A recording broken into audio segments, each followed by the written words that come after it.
welcome to FACEHAMMER episode 99. It's me, Master Face. I'm joined by Les Martin Black, or whatever you want to do, and Byron. Hello. I can't blah blah blah to the degree that is required for this. So, Canon are in a pano. If you know, you know. yeah. So, hi everyone. So it's been a while, but today is a special day. It's a pre-order day. It's a busy day. We have two Battletomes at once. Oh, look at that because artwork. we don't need to do anything else but record content. So why not do two at the same day? Because that's awesome. Yeah. So, not going to complain, but we're going to try and do a condensed show to go over the two books. So, and thanks very much, GW, for sending them to us early. So we've been able to record this in the week. So much appreciated. Thank you very much, GW. Yeah, it's always nice to receive the product to look at. It's really cool. Yeah, and hopefully everyone's been following on the Realm Hammer paint battle. So you can join our Discord from the link in the video or from the description.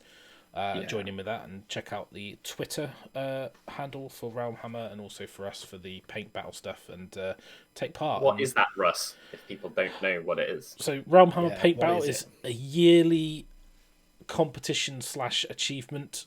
So there's lots of different achievements available. You go on the website, you can see all the list of them, how it works. Post pictures in the Discord as entries and you get points, and then you get added to the leaderboard, which you can have a look at in a moment. There's quite a few people tied for first place, but Matt from Pro Painted has been smashing it, and then Sir Percival's just come in like a shot in the dark and caught him up in like a week. So it's the idea. Tony Kirby's done some good ones as well, hasn't he? Like his iron paint's really nice. If I was more prepared or we had more time, I would have put some pictures up. But I've been just getting frantically ready to do the two books, one show. Is that the? Do people have to be doing it on an army that they have already, or is it just literally any example of this is a good example? Basically, there's lots of different ones. So it can be to upscale something you already had. It's anything you've painted from January 1st, 2021. It'll go all the way through to January. Well, so the end of December this year, and there's going to be unlocks for point thresholds where you can buy special merchandise. There's going to be some paint along events that we're going to do where we'll sit and paint a model over a weekend, and if you join in and paint the same model that we're doing. So I imagine that probably one of the ones we'll do is going to be the Vampire Underworld's Warband because we all want to paint it and it's amazing. So we're probably going to do a weekend painting those, and then there'll be probably 3 or 4 throughout the year. How many we do, I don't know. But if you get a point for joining with that, you get a point for doing a Space Marine, you get a point for painting certain 3 colours. So, like Tony Kirby did the colorist one where you paint in like just 3 paints. And he's done like a monochrome black and white Beastman. It looks really good. So it's stuff like that. Cool. And I think the main premise behind it, I mean, you could check out the video that with Chewy joined us and talked about it, but basically it was to give us set our own goals to motivate us to do hobby and bounce off each other and get motivated. So that was the entire point. It's been so good that me and Russ have not done any of them ourselves. All of this motivation, I've done none. To be fair, my purchasing has been up to scratch. So it has been up to scratch. I have purchased a full Gene Stealer Cult army, which is nothing to do with Age of Sigmar, but I'm quite excited about painting that, and I'm joining in with a 40k. The internet tells me they're really good at the game as well. Yeah, but that's fine. I don't care about that. Yeah. The models are amazing. It's a childhood Space Hulk reminiscent type thing, and I bought the White Dwarfs that I tweeted about. That I did. I will do some videos on it as I'm doing it because it's for the. You're going to get you're going to convert the side man, like the whole like whispering into the patriarchy. I might even try and find one on eBay. Honestly. That'd be so cool. Because I kind of want to do the patriarchy throne with advisor on the back of a Goliath or something, like, and pimp it out. Mate. I've definitely got a metal one of the original Mega sculpt, not the side hand one, like the standard. Okay, cool. At my parents. So if you want that, I'll just dig it out and you can. I can paint the old and the new. I'll put it in a pile of stuff. Yeah, I'm not going to send you. And while we're talking about other stuff, so obviously Realm Hammer, I'm super excited for that. So take part, show us your models. and hopefully it was by templates now should be in people's hands. So this is what they shiny the case, and then you can put your name on the back. And I know people we got to see him in action, didn't we? In saw him in action in Australia because we sent some all the way over to Clint. Over there. Really cool. Yeah, and he's been smashing the paint challenge as well, to be fair. So, and then you get your mini ones for your 3-inch, and you get your 6-inch. They're non-slip on one side, so we're super happy with how they've turned out. So we still got some sets available once they're gone. I don't know when we'll do a restock, but we've still got about 40 sets available. So if you want one, please order it, because there you go. It helps us out. The podcast. Run your little ladies onto it, all 700 witch elves or whatever. Whatever it is you're gonna have. Segue. I think without further ado, then we'll get into the Battletome review. Now, this will be a bit different to our normal ones because we're going to do both books in one show. Yes, you've heard me. So we're going to do Daughters first, and the reason for that is because we've already talked about a lot of the changes that are in Broken Realms Morathi.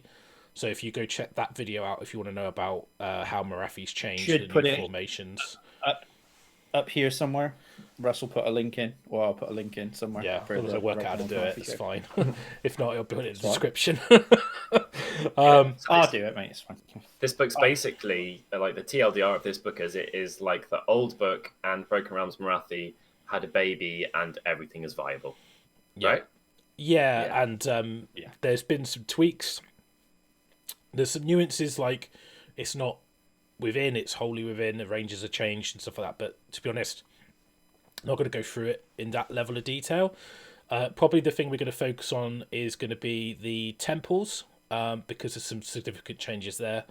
Some of the new war scrolls we haven't touched on, so Khaine Shadow Stalkers, the Witch Coven, Underworld's Warband, the changes to Witch Elves, Hags, a few other war scrolls, the points, and the new Endless Spells and Endless Prayer, I think it is, in the back of the book.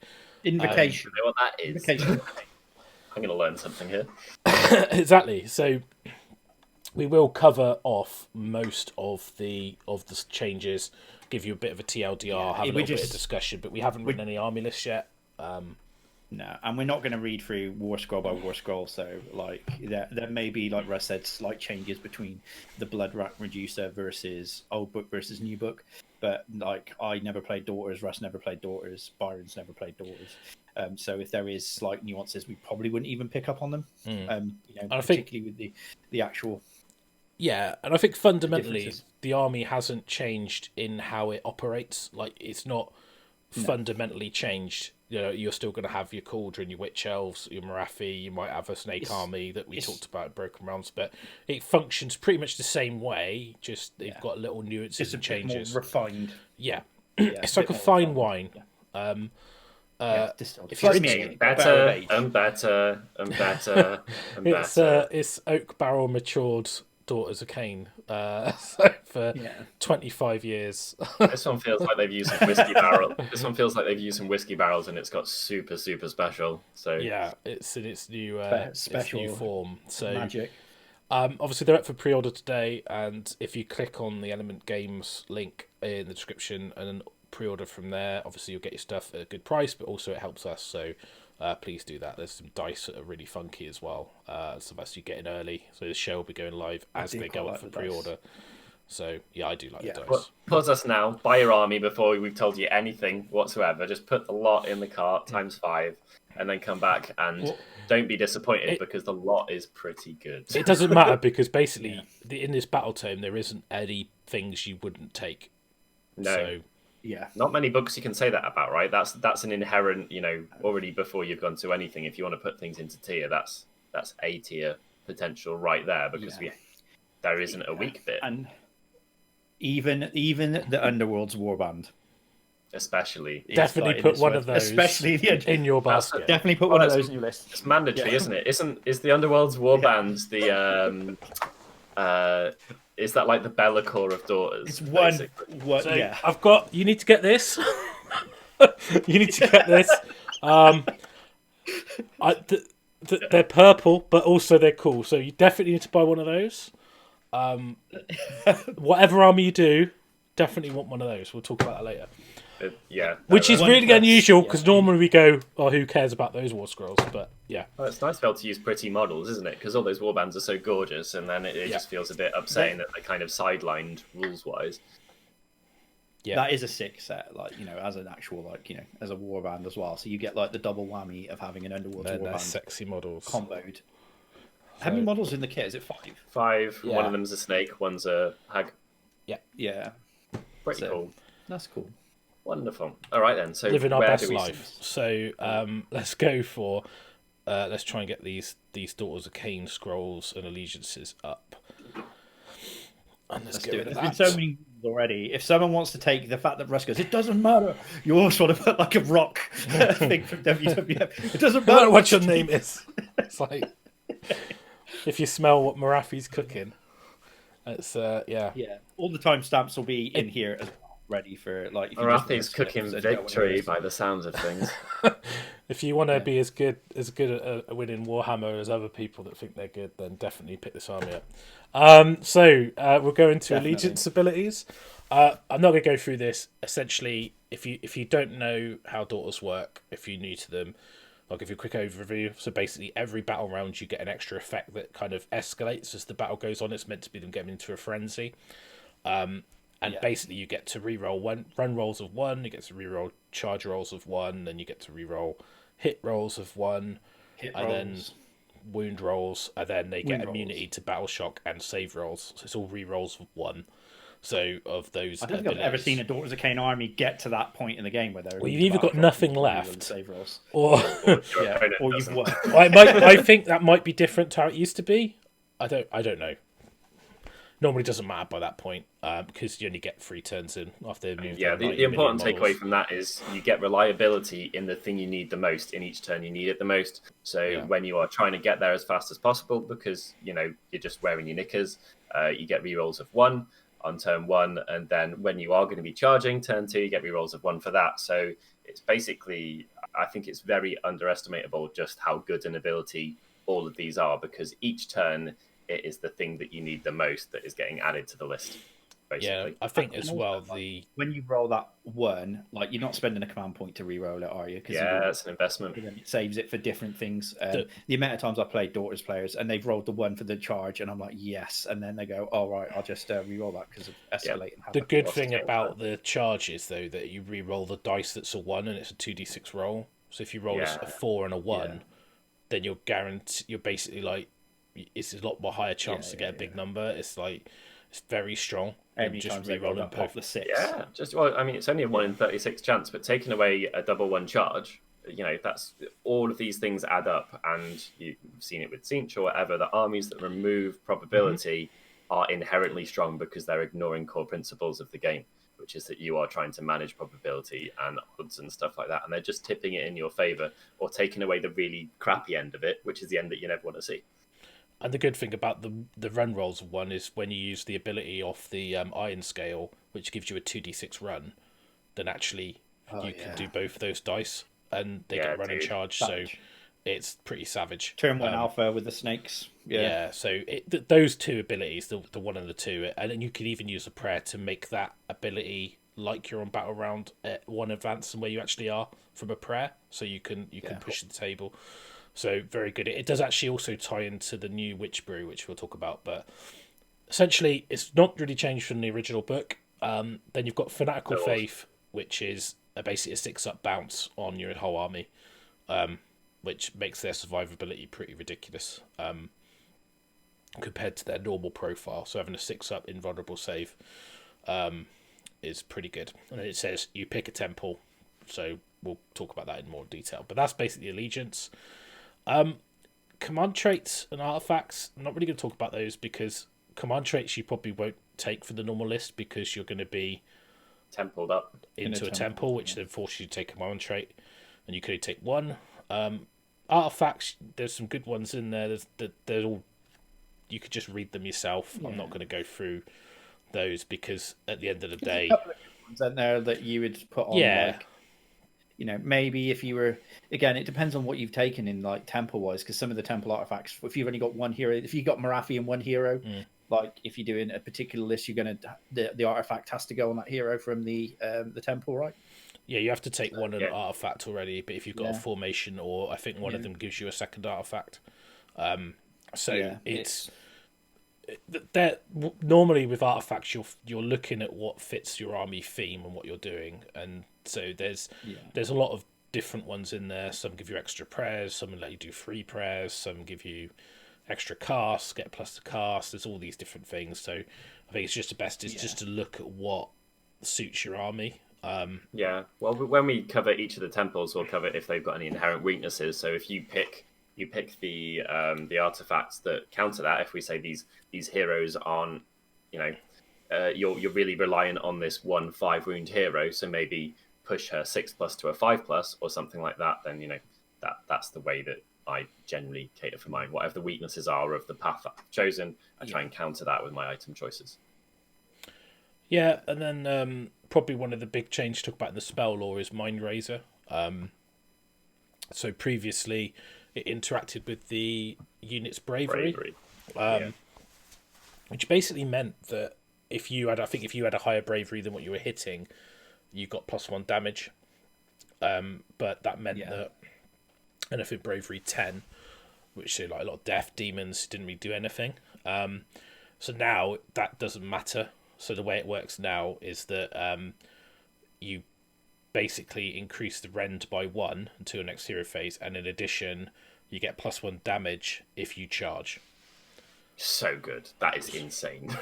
What more could you want out of a melee spell? It's unit wholly within 18 as well, so that is a big ass range. Yeah, but you cast it in your hero phase. So then you could run and charge out of range of it and get all the bonus. So the range is basically 36 inches. That big unit of like 20 snakes that are buffed with, if you get all the buffs off, they're just ridiculous. Yeah. So you got Mind Razor, you got the Maraf is in combat, so they get +1 attack. The Iron Skill's there, so they got another attack, and then they just go up. They just mince everything. Run and charge, 2d6 run, rerolling ones on the charge because you've advanced the prayer. You've got Cataclysm of Murder. You've got all the different prayers you can put on if you really load them up, which brew the lot. So, then prayers always been the strength for the army. They don't really have any negatives really. Still only take 1 mortal wound if they roll a 1, and like every other thing that takes D3, but there you go, not bitter. Being a corn player, and they all work on a 3, not bitter, but the others work on a 4. But anyway, so they've got the Catechism of Murder is probably really good because basically that gives you the Slaanesh thing that if you roll a 6 you get 2 hits. So that I'll just talk about the main ones that you see. Blessing of Khaine. So that gives you reroll your faith saves, which then obviously ties into your Hagnar get +1. So this is not new stuff. This is what's always been there as strength. Then you've got Martyr's Sacrifice. So if a model dies, then you can roll a dice, and on a 5 up they take a mortal wound. So it's kind of like a bounce back. Do one enemy damage unit within 3. Yeah, it's quite useful actually. It mounts up, given that your army does a lot of damage in combat anyway. Any ways to kind of add more layers to that is just going to help obliterate your opponents faster. Yeah. Then you've got basically a heal, an immune to battle shock, which you probably won't bother to get to that. Take that one, and then you can advance the battle round with Sacrament, which allows you to get more of the army bonuses on a unit, which is what you might use if you're doing that alpha, to give you that really, really solid reroll 1s to charge and to run with a 2d6 charge and a 2d6 run and charge. Unit wholly within 14, so that's but again, it's big, actually. When you cast it, so it's all these are now wholly within, but the ranges have been increased, so it really doesn't matter unless you're doing weird like little snaky formations of tails and stuff, which, to be honest, feels like a wind up and go hero phase, doesn't it? Like you're sorting this stuff out before you just jetpack it into whatever bit of your opponent's army you're picking to crush. And it always has been like that, and that's why it's really strong, because if you don't get the buffs off, you don't have to jetpack. Yeah. That's how I play like that with numerous armies. It's extremely strong having the option, and then because your army is so fast in general, if things don't go according to plan, if everything fails, you can still run a screen of turbo Nike boots ladies in front of the rest of your armies and just hunker down for a bit. It's because witches be crazy. Yeah, they do. We've all played like against Alarial armies or something like that, where back in the day someone didn't buff her armor save and they still sent her in anyways. Bad idea. So something to bear in mind. Something to bear in mind when playing armies like this one is, and I've done it a lot when I had my kind of magic-y, buffy, mixed order Phoenix list, is if you fail 3 spells or you fail 3 prayers or this doesn't go off or whatever it is, don't be afraid to hold it back. It may feel like a sacrifice and you may literally have to sacrifice a unit, but this army works when everything has gone off in a specific order.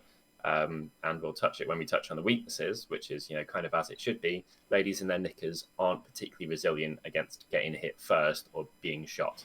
So you do have to be mindful of not getting yourself stranded in the middle of the table when you're not as buffed up as you should be, or you're not going to reliably get into people, or you're going to fail a charge or whatever it is. I think as well, the longer the game goes on, the more of those buffs you get. So earlier in the game, you might be able to get a buffed unit in, but they almost, as the game goes on, it doesn't necessarily matter because you get reroll to wound, you get reroll to hit other ways. Turn 3. I think turn 3 is the term when it feels very, as an opponent, it's kind of like playing against Big War. You're like, whoa, like not only are they fairly good in basic terms anyway, but this, and this are re-rolling, and that's just made them, like re-rolling ones can literally result in a unit being twice as damagey in numerous situations. Iron Jaws bosses or whatever, one of the really extreme examples I've seen. They get twice as offensive if you've got re-roll ones on them. So I think the only thing with the army as well is that it's like you'll see, I think it will take a little bit for people that aren't used to the Holy Within, if they've been playing Daughters loads, it's just thinking about it the next turn. You can't just have your string out. There'd always be like one tail of Witch Elves back. Within 7 the Cauldron, 3 of the Hag right at the back. Yeah. It's a bit like, I think once you get your head around making sure and like playing that turn to make sure that you're Holy Within each time, it'll just be fine. It's just feel a bit less janky experience if you've not done it. I think that's true, but I also we should talk about the temples, and we'll cover this because it is quite funny. But so we've got the Hagnar, which is obviously was always the strongest temple. And do you think it still is? Just out of interest, I think it's one of the strongest. I think others have been lifted up rather than Hagnar knocked down, which is interesting. That Warcry Warband's Hagnar, isn't it, Russ? Yes, it is. Yeah. So of note, because it's a 1+. Well, they've added to it as well. So one of the things they get now is you add 1 to the number. I don't know if they had it before. They might have done. I apologise if they did. But you add 1 to the number of the battle round when you talk about their abilities. So on turn 1, they already get the reroll, run, and charge. So that immediately means that you don't even need to worry about getting that prayer off because you've already got it. But if you did get the prayer off, you get reroll 1s to hit. So, sick. So good. Because it's cumulative. They've got a command ability now, which is new, I believe. It allows you to add 3 inches to the move of a cauldron if it's within range of a unit. So they push it, which I don't think is that relevant. It might be useful to get your cauldron up the table because now you've got the Holy Within, you need it further up the table to be aggressive, so it might be useful. Command point to get 3 inches on the cauldron. I think especially when you're re-rolling your ones and stuff, I think you're probably going to get enough movement out of a move and a run that I think what it does mean is that you used to see Thermal Rider Cloak on a cauldron a lot, which give you +4 move, and obviously that's gone away. So it kind of is like a cut price Thermal Rider. Yeah. So I know it. Honestly, 3 inches can feel like a lot in a game. That's what she said. No, but an extra 3 inches means that your Holy Within is now within. You could be more aggressive. You can get into better position. So it's situational, but it's still not awful. It's a CP, isn't it, for that one? Yeah. I wouldn't expect it to come up hugely often, but when it does, you'll be thankful that it's there. You've got more sexy, exciting stuff to spend your CPs on in general, I would say, in the song. Like killing people, but this could be exactly what you need turn 2 or turn 3 or I think turn it's you. I think you have to think about when you spend the CP on it. You know, particularly if you're running low, if you're going to want to fight in the hero phase, or you're going to want to make that cauldron, and then you have to make a choice, don't you? So it'd be like, if I've got 1 CP, you know, I'm going to have to fight. I either want to fight in the hero phase, or I get that cauldron in range there, so that I can buff that unit, and then you have to like make a choice. I'm not sure if that will come up. I think because it's the save is wholly within 12, which is the next is the trait. So if you've got a Slaughter Queen on a cauldron and you want the area of effect save buff from the 18 inches, and you want the extra daughter save on a 5-up rather than a 6, which is wholly within 12, because if you go that fight in the hero phase, it's going to be your go, so you're going to get a command point anyway. So it's like you're always going to have one available, and you can't do a unit more than once. So I think it'd probably be used on turn 1, then not again. So situationally, so I think it's a bit of a weird one, but it is still useful. But the Devoted Disciple, so this changed because it used to be 7 inches within, now it's wholly within 12. But it's the interesting thing here is it's models, not units. So if you have a unit that's out of range, but half, like you've got 30 witch elves, 20 out of range, 10 are in range, the first 10 models you allocate wounds and make saves to could be the back 10. Therefore, you get the 5-up save. Yeah, and they're the ones that aren't going to get in and do some fighting anyway. So which is traditionally where you want to take the casualties from, but in the past you wouldn't, because you were like, oh, I need to keep the unit within range, but now you don't. Yeah. So I think it's almost better. Because, I think so. It doesn't feel like as much of a concession. I mean, because you're going to have the cauldron pushed up anyway for the aura for the +1 armor save, right? Yeah. So like that's what 18. So you're going to like, I think you're going to maybe lose a couple of bits. It might be a bit swingy, sort of like in certain elements of combat, but I think it's still probably just as good as it used to be. The cauldron is really good in combat, but you just don't want to lose it early. And like the point is that the importance with this aura is before you had to have a model within 7 for the whole unit to get the benefit. Whereas now you could have only a third of the unit in range. You're probably not going to get through that 10 models before you worry about not having it. So you can be a lot more aggressive and a lot more further up the table than you used to be. Yeah, it allows for some interesting kind of mental bracketing off of models in your head. You can be like, well, I'm going to leave 7 within range because, you know, that's about how I expect to be taking 10 wounds and I want a better save on most of them. And like after that, I just want to be maximizing what's in combat. So it's kind of an interesting principle to have to play around as the DOK player. Yeah, and then the artifact is very good for basically for the Slaughter Queen on Cauldron, because you get +1 damage if they charge on their attack. So it makes them damage 2. Yeah. So it's pretty good. Not a bad one. Yeah, it often feels like you get kind of hobbled with the artifacts of power in temples or equivalent. So to not get dicked over feels like a win. I always think with Hagnar as well. Like, and I know we'll touch on this when we go to the Hag Queen's War Scroll. Obviously they count, don't they? Like, there is fanatical fervor. They count that as being on. They've already wound it forward, haven't they? Twice. Yeah.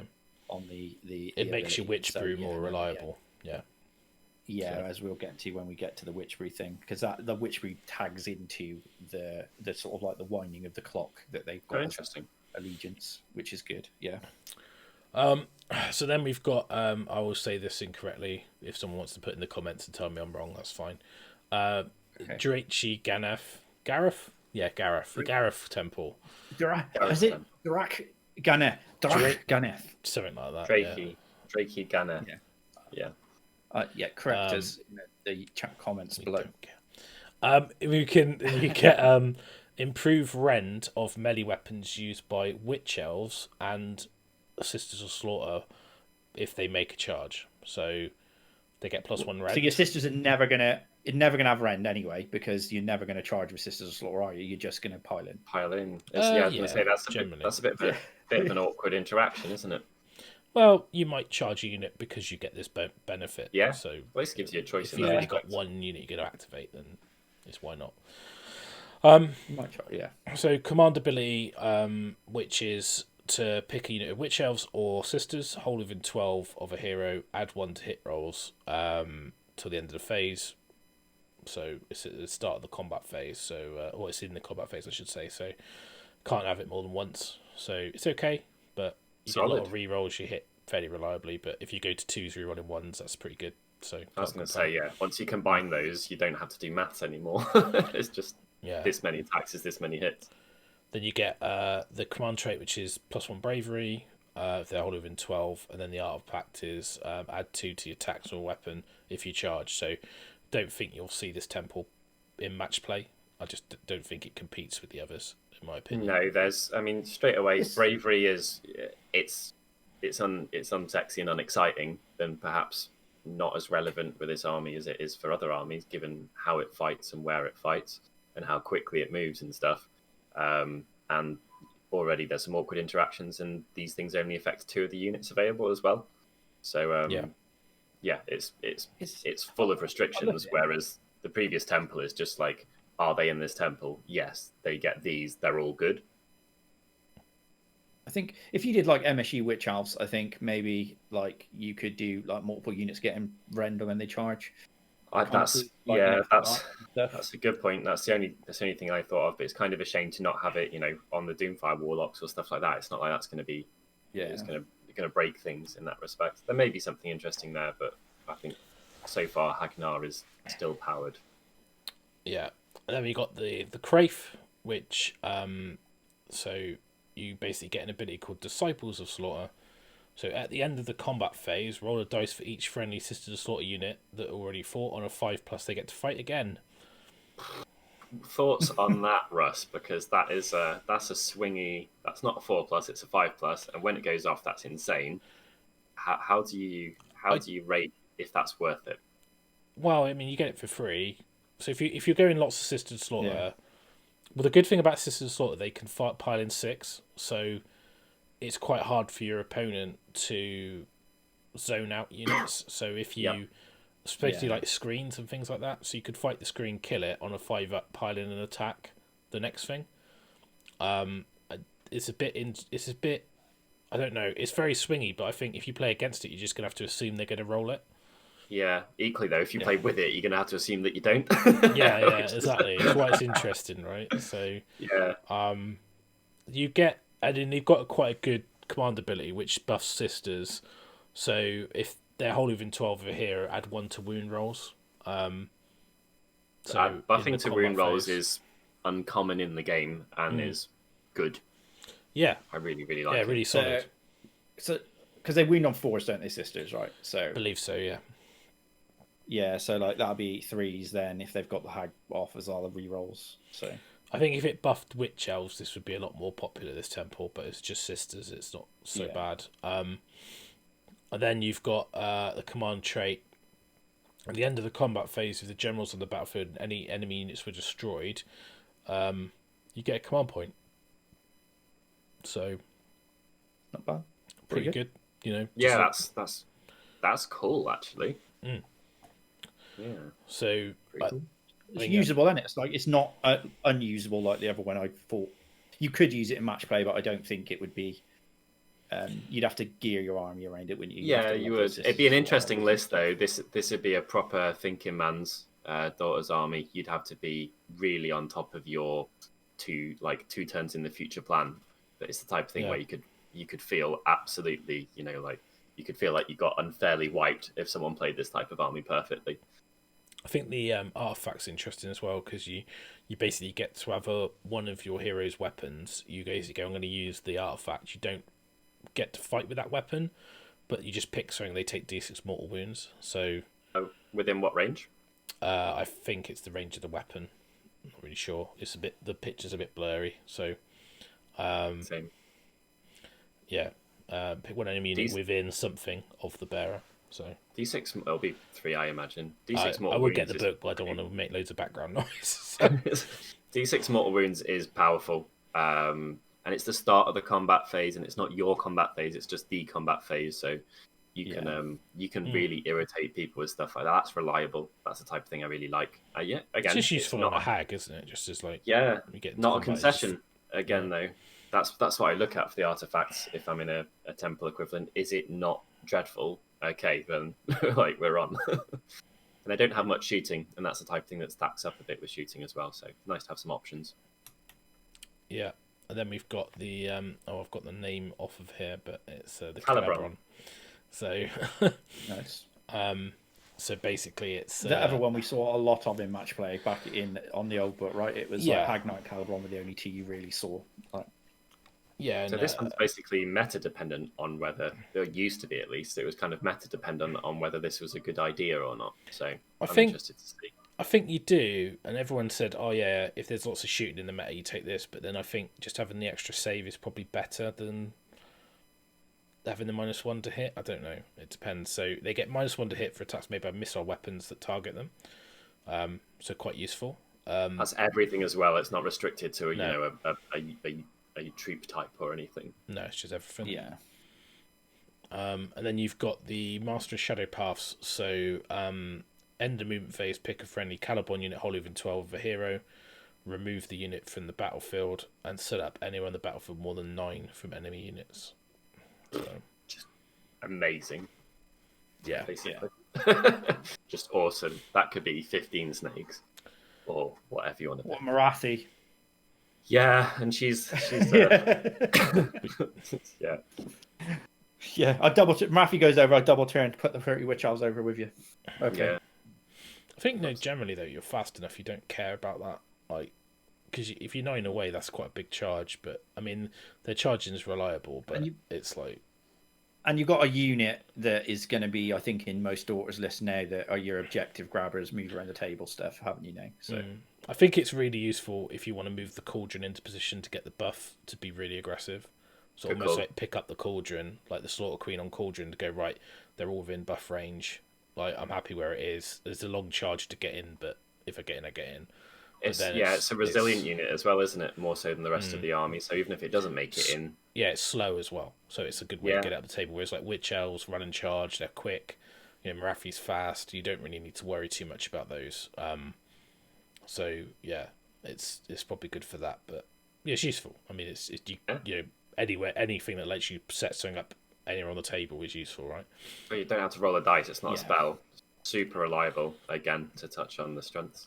Then you've got a trait which is -1 hit rolls for attacks and melee weapons against a general. So if you're on a cauldron, that's pretty decent. Yeah, that's amazing on a cauldron. And then you've got the Whisper Death. So pick one of the melee weapons for a modified hit roll is a 6. It does 1 mortal wound in addition. So it's okay.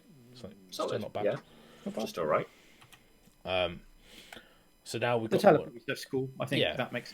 So sorry. No, sorry. I just I really should say that. So the teleport stuff is good. I think it's handy. Yeah, it's always good.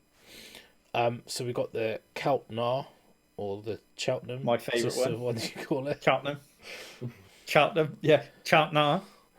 I just read the first line. I'm already. This is good. You can retreat and charge with your whole army. So. Oh my god, that is. I don't need to read any of the rest of it. That is. I get excited. Just wait, Byron, to read the rest of it. I don't need to. That's already insane. So, like for me, I love it. Marathi retreat and charge. Yeah, it's ridiculous because she can pin their army, and then the next go can run away and kill whatever she wants. Yeah, I'm waiting to see what concessions there are that could possibly make this not insanely good. So there's a better thing that comes. So you've command got ability is amazing from what I remember. So you've got Bleed the Mind command ability. So again, it's a Gnar unit wholly within 12 of the Gnar hero until the next hero phase. Your modified hit roll for an attack made by a melee weapon that targets a Gnar unit is 1. The attacking unit takes a mortal wound after all its attacks have been resolved. That's just solid AF. What's really funny with this? Almost. Well, Marathi can only take 3 wounds, right? Yeah. So she can kind of like barrel into a big unit. Proper wind up and let it go. Both versions, right? Little and big, and just go, just run them, and go on, hit them, because you're going to roll loads of dice, and then like those can't ones really and hurt just be them. like, ooh. So you're just going to be imploding. It's going to be pretty funny. Well, because you can't hurt little Marathi anyway, so you're only putting 3 wounds on big Marathi, and then you just go like, how many ones did you roll with those? Yeah, exactly. With those still got to roll 50 your dice, attacks though, you haven't rolled. you? Yeah, Yeah. Ooh. Yeah. At least it's only Chant melee now. weapons. Yeah, but Yeah. Then you've got the circling flock command trait. Yeah, just to make it a little bit worse. Once per battle at the end of the movement phase, you can summon a flock of Khanari. So you can add 1 Khanari Harpy unit to your army. Flexible. Just a free So unit. it could be either type. So Just you a can free have unit? contract according to what you need. Yeah. And usually pretty good because it doesn't have a turn restriction on it. Oh, that's awesome. With Khanari now, Would that get around the 4? Turn 4? yeah, because I think that's just on the Warscrolls, isn't it? Yeah. So it's in, like, if you read the Khanari Harpy Warscroll, they've got that added in now. But obviously, like, they used to be able to come down whenever when they set up off the table. Yeah. But now you've got this, and it's like, well, you can if your general's still alive, which is the restriction really, you just put them on turn 4 where you need them really. So it's pretty good. Yeah, that's all of that seems insanely powerful to me. And then you've got the artifact. I'm not finished yet. So it's the weapon. So if you roll a unmodified hit roll of a 6, it scores 2 hits instead of 1. So exploding hits. So it's okay. Yeah. Not too bad. Didn't need much more help after the first 3 amazing things they did. Yeah. So I think that one is viable. I think you'll see that one play. Yeah. I quite like the idea of a snake army with it, like, you know, just because of the Marathi, the Iron Scale, the retreat and charge. Yeah, you know, I think it leans into that army a little bit more. I think if you're taking a Witch Elf heavy army, I think Hagnar is still going to be the best one. Yeah. But I think with if you're taking a snake army, this one definitely competes. But speaking of snakes, so Zainfar Kai, which is the kind of Melusai, it's the Broken Realms one that we did, wasn't it? I think. Yeah. So get +1 bravery. You can get 1 additional hero to have an artifact. You've got the Power of the Brood command ability. So you use it on Melusai or Harpies. So you add +1 attack. So that's like pretty decent if you're running the snake bomb. Quite handy. There's 3 ways to get +1 attack then if you're doing that, because Marathi fighting gives them +1 attack. The Iron Skull gives them +1 from somewhere, I think. Yeah, but she's got to fight before they do, so it's difficult because if she's fought, then they can activate. So +2 is fine, you know. +2 attack, that's all right. You know, you get that sweet +3. But yeah, so you can, I think. You got a command trait which is end of the combat phase, roll a dice for each enemy unit within 3 of the general on a 5 but takes D3 mortals, which is okay. And this artifact's pretty good. Subtract 1 from wound rolls for attacks made with melee weapons that target the bearer. So that's solid. Yeah, why not? And I still think a Slaughter Queen on Cauldron is a great addition to a snake army. Because you still get the fight in the hero phase, you get all the stuff that comes with it. Plus, that on her is pretty solid. Tasty. So, I mean, kind of the takeaways from that, Hagnar is still awesome, and then Keltnar is insane. Pick accordingly. I knew you'd like the Keltnar one. I thought when I read I'm not sure. I'm not sure if like it is the right word. Like that to have that across the entire army. Like we don't have, there's only a few instances of stuff that extreme being army wide in the game currently. So you'd have like Bone Splitters. They have the You Can't Retreat one. You had the You Can't Retreat from Tzeentch, which obviously went down hugely well at that GT. So that's a game breaking ability across an entire army. So I think that fights very well and can just go. I could just imagine like ping like that double turn. You go in with a load of witch elves, you fight a unit, you retreat out of combat.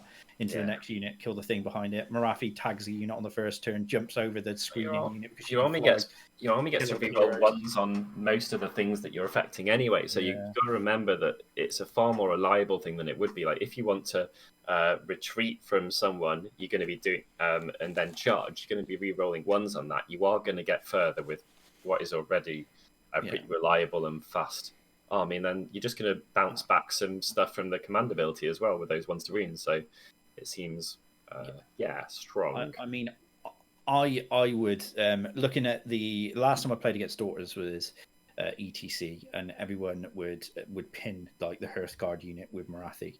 And then slowly over the course of like a couple of turns, you'd fight twice, and you'd make sure that Marathi was dead before you move forward, as you'd like move around it all. Whereas now I'd be super worried, because if they were in Kaltnar with Marathi, like I'd try, you fight in the Hearthguard, you pin them, they can't do anything, they're not on the objectives, they're not scoring. Marathi then goes, right, well, I've done that turn, I've now got the turn, I'm going to retreat over the top of the unit and kill all your heroes that make the actual thing fight. Yeah, or even just retreat away from the same unit when you've piled in and it's taken a couple of turns, and go to a corner of it where there's going to be less people in contact. Yeah, you don't have to be. It's just flexibility is flexibility. You don't have to be doing something hugely sexy or that involves a 25-inch total run and charge and fly over somewhere or anything. You could just take this unit or model and put it on this side of this unit, and that could win you a game. And other armies do not have that option. I mean, it's like an option for them. They're piling in. Yeah, exactly. Yeah, because it's like I always used to like encircle Marathi because the pile-in was closer to then when she eventually dies. I'm on almost like I'm not substituted any of my movement because I've gone round her.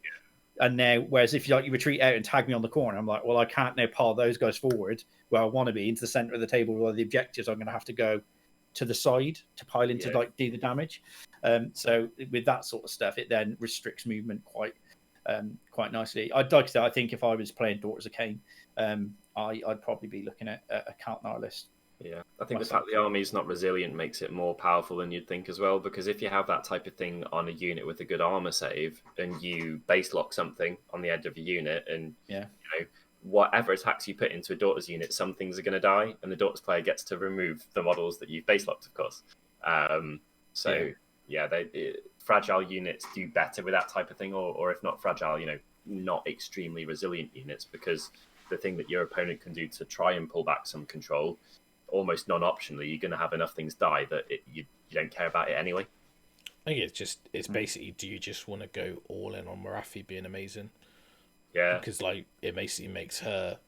If someone said to you, "Do you want to take an artifact or something on Marathi that gives a retreat and charge?" You just take it every time, wouldn't you?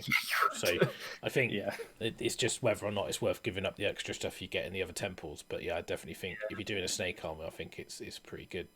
It's strong enough that the book's strong enough that taking something that isn't optimal is still going to leave you in a place of huge flexibility and potentially coolness. I don't know what they can ally with, but you could pop a dragon in that list or something. And Idoneth in cities. A dragon. Okay. Yeah. Yeah, some interesting options. Turtles. Turtle!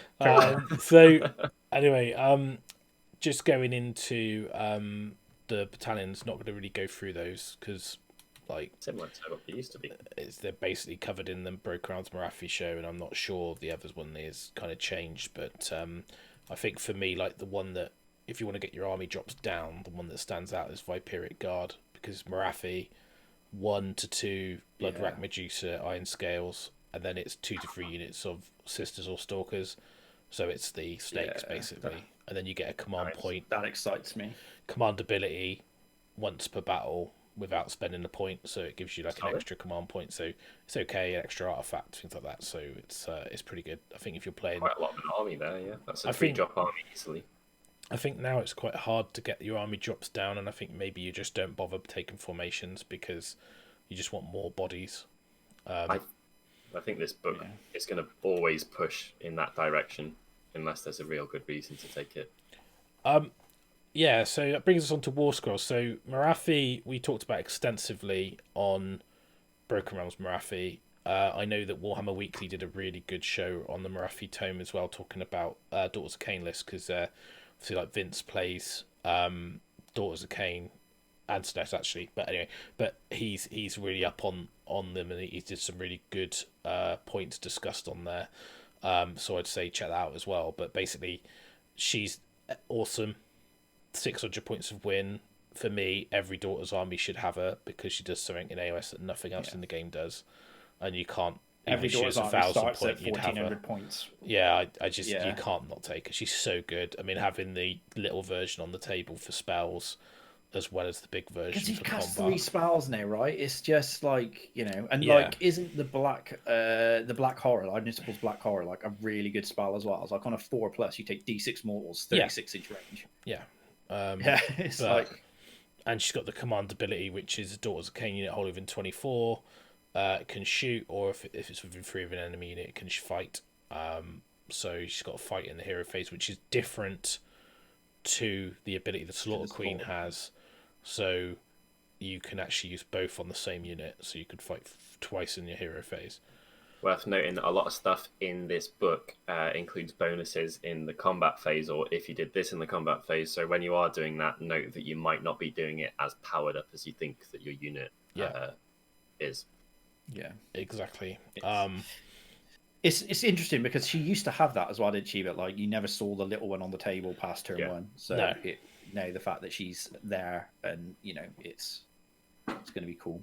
I think 90% of armies are going to be 1,310 points because Marathi and that little Underworld's warband. 1320. Yeah. 1320. Nice. 3020, yeah. 3020, yeah. Fill your boots. I don't know if they've changed much on the Blood Rack Shrine. In theory, it always looks really good, but you never see it. I think it's the first thing that gets dropped because you'd rather have a Slaughter Queen than You run out of points fast with Daughters. There's always been a thing, and now Marathi's more expensive. It's not any less of a thing. The Iron Scale we talked about on the Broken Realms Marathi, so we won't talk about that. Hags, it's worth talking about Witch Brew because that has changed, and quite significantly actually. So the way that Witch Brew works now: start your hero phase. Pick a friendly Daughters of Khaine unit wholly within 12, so it's not a 3-inch, but you can be anywhere you want. 3-inch sippy cup. It's like... It's not automatic now, you have to roll a dice, so that's good.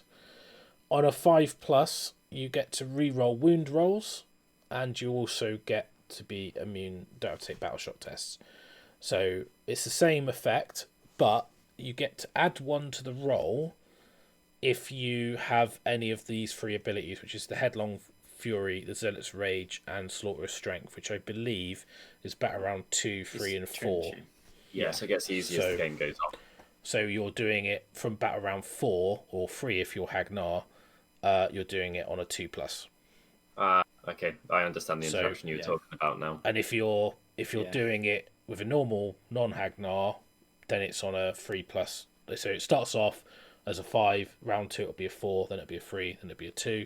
For the Hagnar it'll be 4, then it'll be a 5, 4, then 3, then 2. So and then I think if you've got the prayer to advance as well, you could use that to give you the rerolls ones to hit. Then that would also give you the second ability, so it would be on a 3 rather than a 4. Okay. So it makes the alpha, if you're reliant on this, a little bit harder.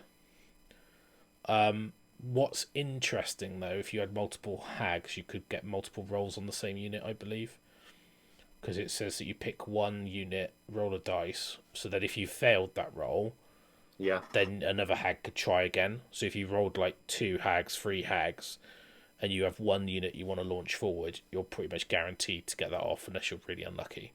How many hags do you think realistically are going to be fitted into these 1,320 point armies now then?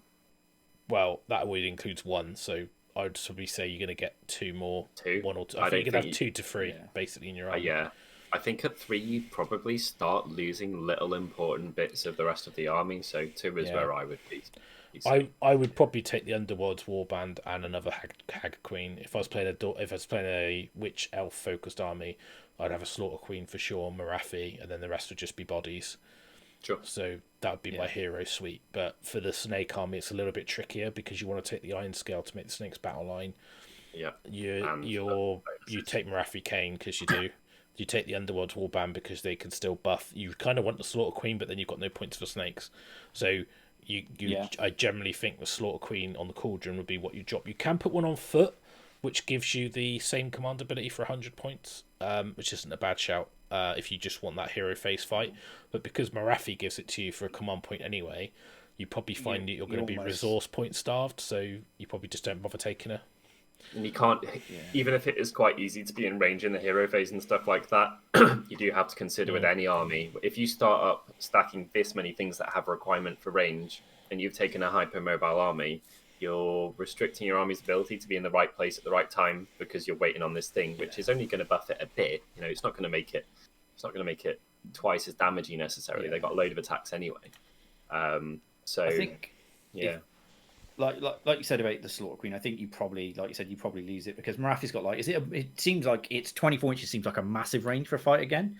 Yeah, totally it's within only 24, from the little Marathi one, can? isn't it? So yeah, so she's going to be like following the army up, right? Because she can't take wounds anyway. It's because you can only any wounds that she takes get bumped to the big lady. Yeah, you just run her up the army because on the objectives that she can't die on. But yeah, I mean, 24 whole even 24 is not really a restriction because she's quite fast. You run her in the middle of the table, you're fine. The queen, the Slaughter Queen's ability has changed because I think it's once per turn in your hero phase. So I think before it was on each unit could only benefit from it once, but you could do multiple units. But now you can only do one use that ability once. So you can't go, oh, my Cauldron will fight, these systems will fight, these systems will fight. Which I think before I fell foul of, they basically got attacked by 60 Witch Elves and a Cauldron in their hero phase, then they attack you again. Yeah, because they got like a big stack of points, CPs because they don't spend any, because they don't need the immune to battle shock, because they don't need the reroll runs and charges, because they get that innately, just a bit cut price version, and then they just go, well, I'll wait, and that's the problem if you don't get into them early and you let them build up a command point pool. That was always the issue, but now it's not as bad because it's kind of been diminished. There's less CPs available now as well, right? So for multiple reasons, this has less potential than it used to. Yeah, I personally think the Slaughter Queen's still really good. Just for that. I mean, I think Marathi, because she does it anyway. I mean, doing it twice in the same hero phase is pretty bonkers. But because you don't mean she should do 2 units as well, 2 different units if you wanted to. So I still think she's got a place, but I mean, totally. I think you look at it and you go like, that's the thing I drop. I think, but if I was playing snakes, I could live without it. That's what I'm probably saying, because you probably kill whatever you fight if you go once anyway. So I don't think you need to worry too much. And if you don't, then you go in the hero phase with your massive stack of command points because you're not spending them anymore. Can you go once? You're going to do 1 unit. I think Marathi's only 1 unit. You fight your turn. Yeah, she is only 1 unit, but I mean, like you kill something, and then they charge you, and if they don't die, then you win the priority and go again. So then you fight the hero phase and fight in the combat phase. Mm-hmm. Yeah, and then you've got the Witch Elves changes. So obviously, fundamentally, not really that much of a change in my opinion, but they've got 2 attacks, 3s and 4s. I believe that was their normal stat line, but they got a bonus attack if there was a hero nearby, so they went to 3. Yeah, that's right. I've got it on my. I've got it up on the. They get +1 attack if they got 2 blades, so they would up to 4 attacks a model.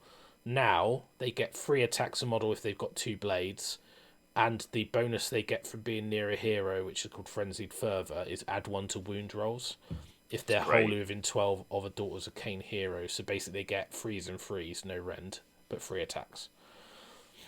Probably not as good because you can reroll to wound if you've got the prayer off. So you're probably like, well, actually, I'd rather have more attacks rather than the +1 to wound, but it's still solid. I don't know. I think they're maybe potentially less. The ceiling is lower, but the average, like the floor, is higher. So they're particularly stacking on this unit. You can just send it in, and you barely have to do the maths because you don't have rend, but your opponent's going to be taking almost as many saves as you're putting out attack. If you with your rerolls and your buffs. I just think from having 40 attacks, there's 30 of them. Then 120 attacks or having 90 attacks. They're like I think I'd rather have 120 re-rolling 4s than 190 3s re-rolling. But I mean, it's much of a muchness. Yeah, I'm not sure how the maths will exactly come out. Probably comes out in the wash, to be honest. Yeah, 3s re-rolling is extremely reliable. You know, you've got a hugely high percentage there instead of the 75% from 4s re-rolling. And they get what they've had before, which is they can re-roll Battle Shock, and they can also re-roll. They can run and charge if they've got a Hornblower. So anyone's. I mean, we might see them taking Battle Shock now if people can't roll the 5s for the, you know, because I've never seen a Witch unit take Battle Shock. They've always got a hag to babysit, right? So. They've always got like a sippy cup hag, haven't they? Going like drink. But on turn 5, like, they're immune anyway. Scared. So by the time you've killed the hags, so that's why going in early when they haven't got the command point pool, they haven't got the buff on, and I think not playing Hagnar, having those prayers only work on a 5, means you might actually go into turn 1 and do quite a lot of damage. They always used to get caught out by surprising units. I used to run Dragon Princes into them with great effect. You know, just like 5 Dragon Princes with +1 attack on or something like that. Go to eBay, Dragon Princes. I think even if they're non-Hagnar though, that non-Hagnar being able to the fact that even if you double them or you don't double them, if it's 1 into 2 and you're taking, Calibron or something, then like that 4+ to get them to be immune to Battle Shock is actually quite big. Yeah. Because it'd be like your opponent's touched first turn, you've not won priority, they took turn 2, they've tried to get their Witch Brew off on a 4+, they failed a couple of them, and then you're like, because then you're like, right, I'm now in a position that I can get into you and fight you when you're not immune to Battle Shock. What you'll see people like, you know, and then that's how I'd be looking at it. I mean, I think it is a nerf. Well, not a nerf, like, you know, it's definitely a restriction. You have to like play around it. Whereas before it'd be like, have a drink from this cup, you're immune. I think the flip side is people are going to be encouraged to put them on the right place on the board, not being babysat by their mummy hag.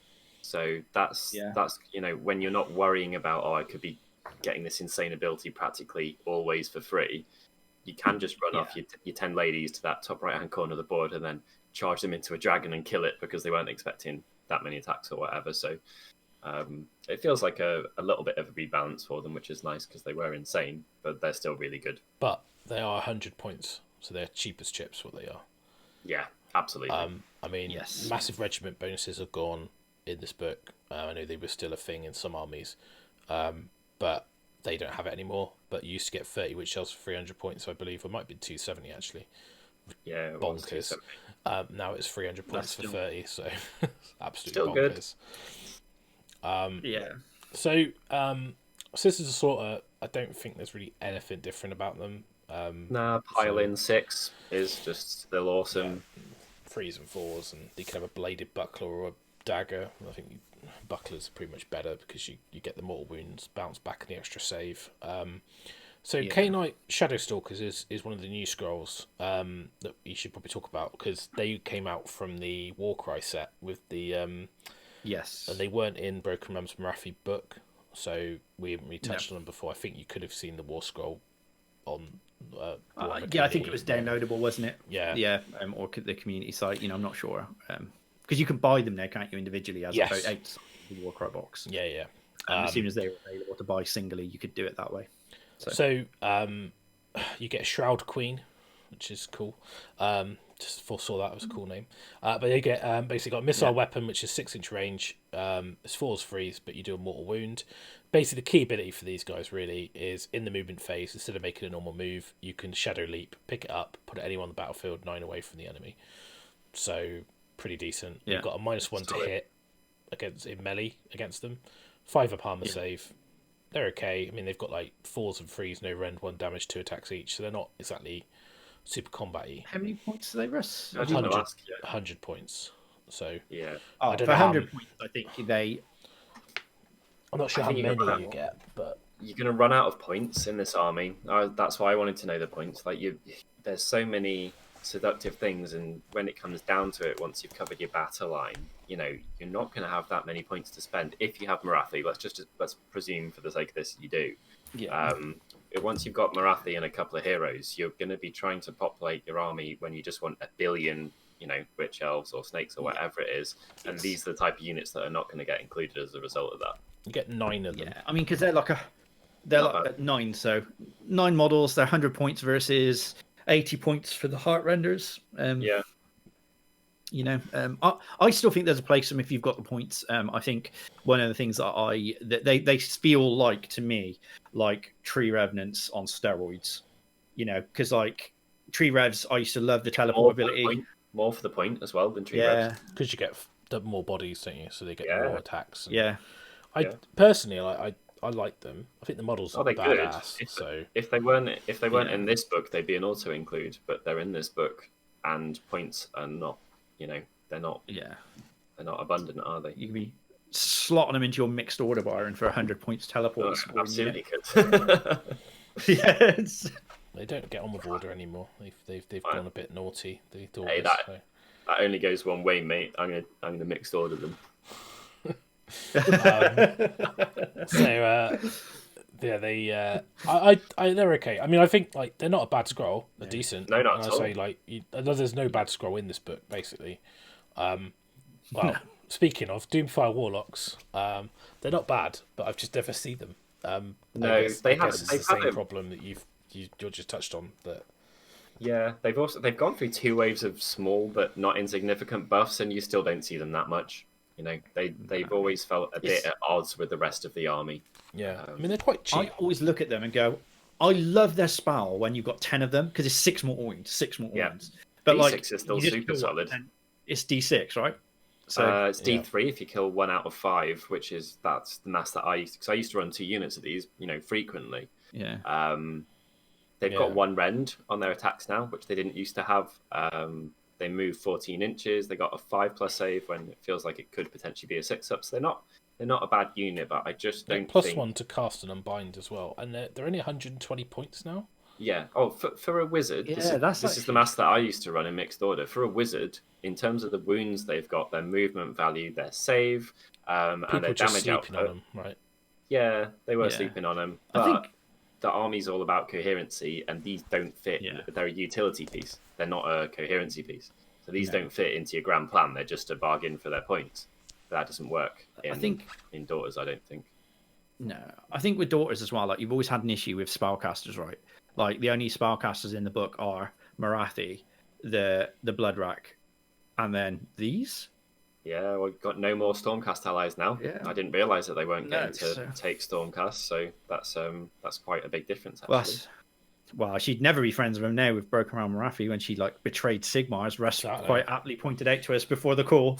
Yeah, you've bought the noise, and now you have to live with the consequence of pissing off the man in the clouds. He's not happy. So I don't know anything about these fluffs. The big man. don't mess with Sigmar's hammer. He's angry bad now. Yeah. So avatars of Khaine you can take separately. I don't think I've ever seen one separate, but you can. I have. I've seen one once. Do you want me to bring up the old War Scroll to see what they're like? I think they buff the damage. I'm not 100% sure, but so it's got a shooting attack. Yeah. Always. Yeah. So 6 attacks, 3 threes, rend 2, damage 1. It's now rend 1, damage 1. Same. Okay, cool. So it's rend. So it's gone down in rend. It's got 4 attacks, 3 threes, rend 2, damage 3. Yeah, same. It's got a 4-up save and a 9-inch move and 9 wounds. Yeah. Is that the same?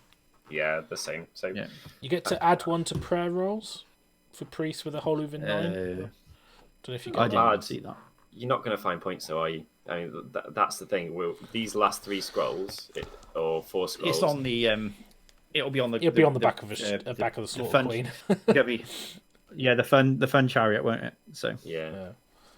And then obviously. Yeah, that's a new one, I think. I think that's a new rule, but you've got you get add 1 bravery. You don't care. Yeah, that's the same. And then the problem with the avatar, it can't do anything unless you animate it. So, which is Unless it's turn 2 and you're Hagnar and it's always going. Yeah. Snakes on a board. Not on a plane, but really good. on Netflix now. Solid. Yeah, Snakes on Planes. I need to watch it. I've not seen it. I've just heard so much about it, but I've never seen I've it. had it. Like, snakes on this something plane. Melon farmer. I mean, why did you censor yourself? We never censor ourselves. We're not anyway. I'm just joking. When I get demonetized. So that's. Have I just not got the points? That'd be really funny, wouldn't it? That probably would. Do you want me to take a picture and put them in there? No, I've got them. They're just, for some reason, they're not appearing on the slideshow, which is really useful. We've missed some endless spell stuff. Yeah, I've not got those either. That's bizarre. Let me. Oh dear. We'll take a quick break, and I'll be back with the endless spells and the points. So we'll have a quick break. Back after this. Yes. So back in a minute.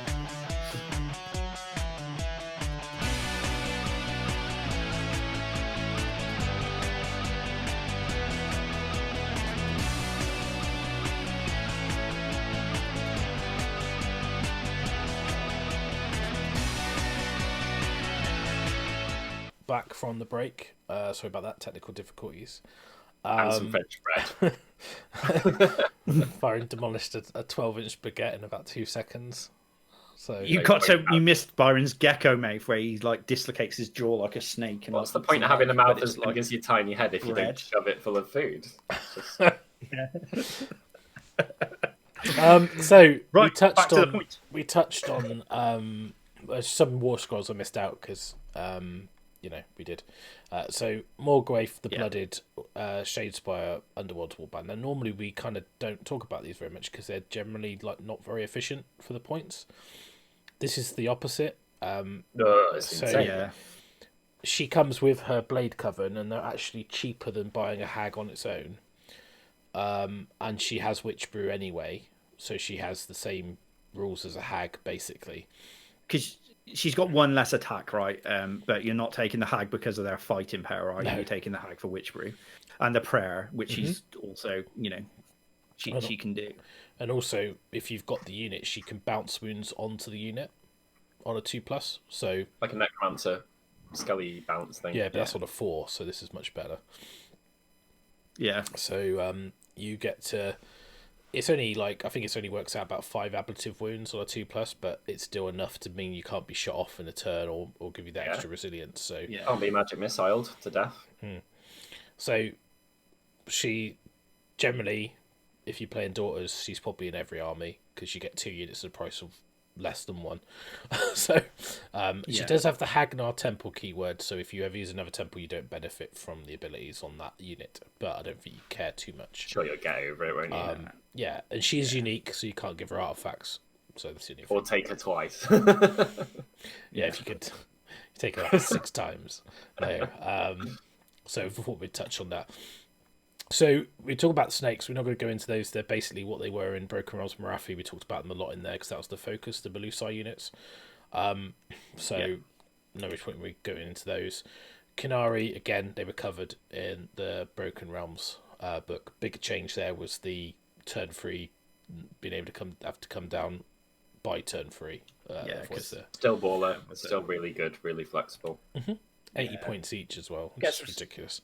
Get some stealth buff with Marathi fighting. If Marathi's fighting and they're down, they get +1 attack, don't they? So it's like little stealth buffs. I think they get +1 rend extra on the turn they come down, which actually makes them potential assassination pieces, which is pretty cool. And we should probably talk about the endless spells. It's actually the only new model to come out with the book. So it's a bit unusual, this book, because it comes with 2 spells and 1 invocation.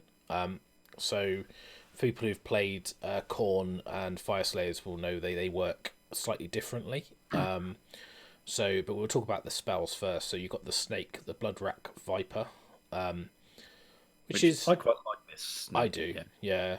I think it's a cool model. It's big base as well. It's quite big. It's on a 7, so not the most reliable. You put it wholly within 9 of the caster, and then when you've set it up, you can make a move of it, and it's a movement of 9, and it flies. After this model's moved, whoever moved it, pick a unit within 1 inch and roll 3 dice. For each roll that is equal to or greater than the unit's wound characteristic, 1 model from the unit is slain. So actually pretty solid, because if you were like whether a 5 wound model or a 4 wound model, you're doing it on a 4 or a 5. You're rolling 3 dice. So you imagine like you've got like 3 cavalry that've got 5 wounds each or something. Yeah. Like Fulminators back in the day. Yeah. So, or even stuff like Skull Crushers or Varangard, or even if they're 4 wound ogres or trolls, the fact that you're killing multi-wound model on a 4 or a 5, and you could pop 3 5s, that could be potentially devastating. Yeah, and it's on the very cheap as well, like points wise, isn't it? From Units, memory. the crappy units is just more reliable against. Well, it's automatic against 1 wound models, so you kill 3 models. So it's like, which is fine, better than D3 wounds, isn't it? So it's pretty good. I think it's pretty baller. 30, 40 points. 40, I think. I think it's like it's like I looked and I was just like, it's actually very good. Like 40 points.